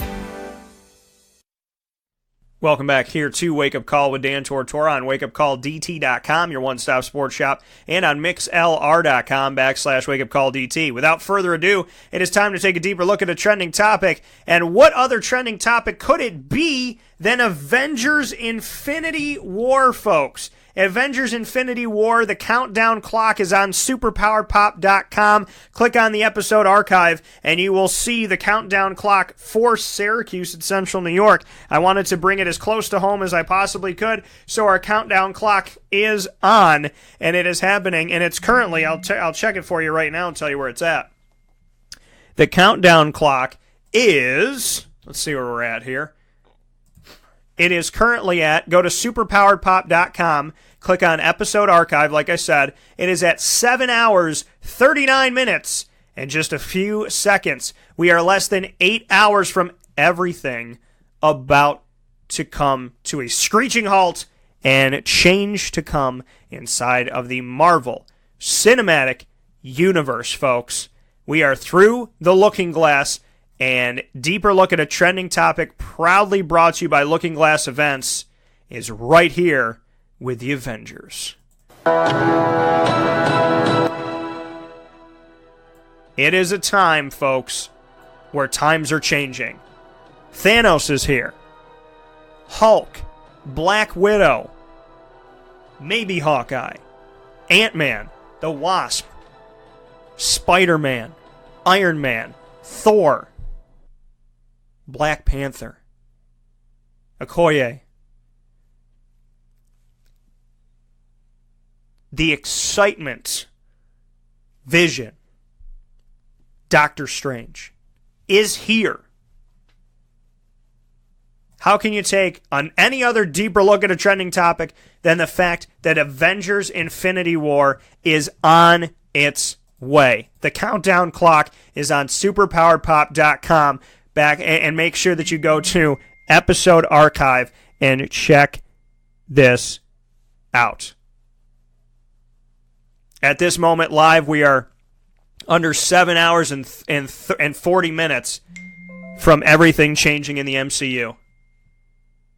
And when you go to superpowerpop.com and you click on episode archive to see the countdown ticker to Infinity War, do yourself a favor and listen into what the fourth wall has to say, and then listen into some of those episodes that we have there. Episodes on The Walking Dead, Worlds Colliding, multiple episodes on the Infinity Gauntlet, Infinity War, Where is the Soul Stone, Thanos, background history, the heroes, what do we think is going to happen, and so much more with the dude they call Eric Bunch and myself, Dan Tortora, and our brother show. Go check out superpowerpop.com and have yourselves a phenomenal day. It's the day that the draft begins for 2018. You got your mock draft. It's the day that the Avengers and the world changes forever in the Marvel Cinematic Universe on that beautiful big screen, and that is today with Avengers Infinity War. Superpoweredpop.com and wakeupcalldt.com should have such an influx of people that we should be at our wits' end of all the people that we take in. All the people that are there. You have such an amazing opportunity today to jump onto the draft, to jump onto Avengers Infinity War, and to be on wakeupcalldt.com and listening, and to be on superpoweredpop.com and listening as well. Thank you for your support. Thank you for your love. Thank you to the event planning company that you should trust in Central and Upstate New York.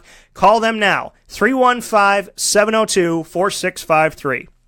That's 315-702-4653 for Looking Glass Events. It is like Christmas morning. God bless you all, and I will talk with you Friday morning, and I'll have a lot to say. Annoying moment of the week, significant sound bites, and so much more.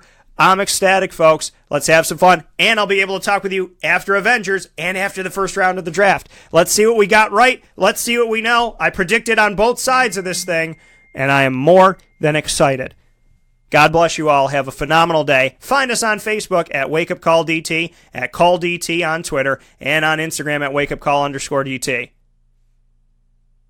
The world is about to change for these draft picks, and the world is about to change on the big screen. I can't wait.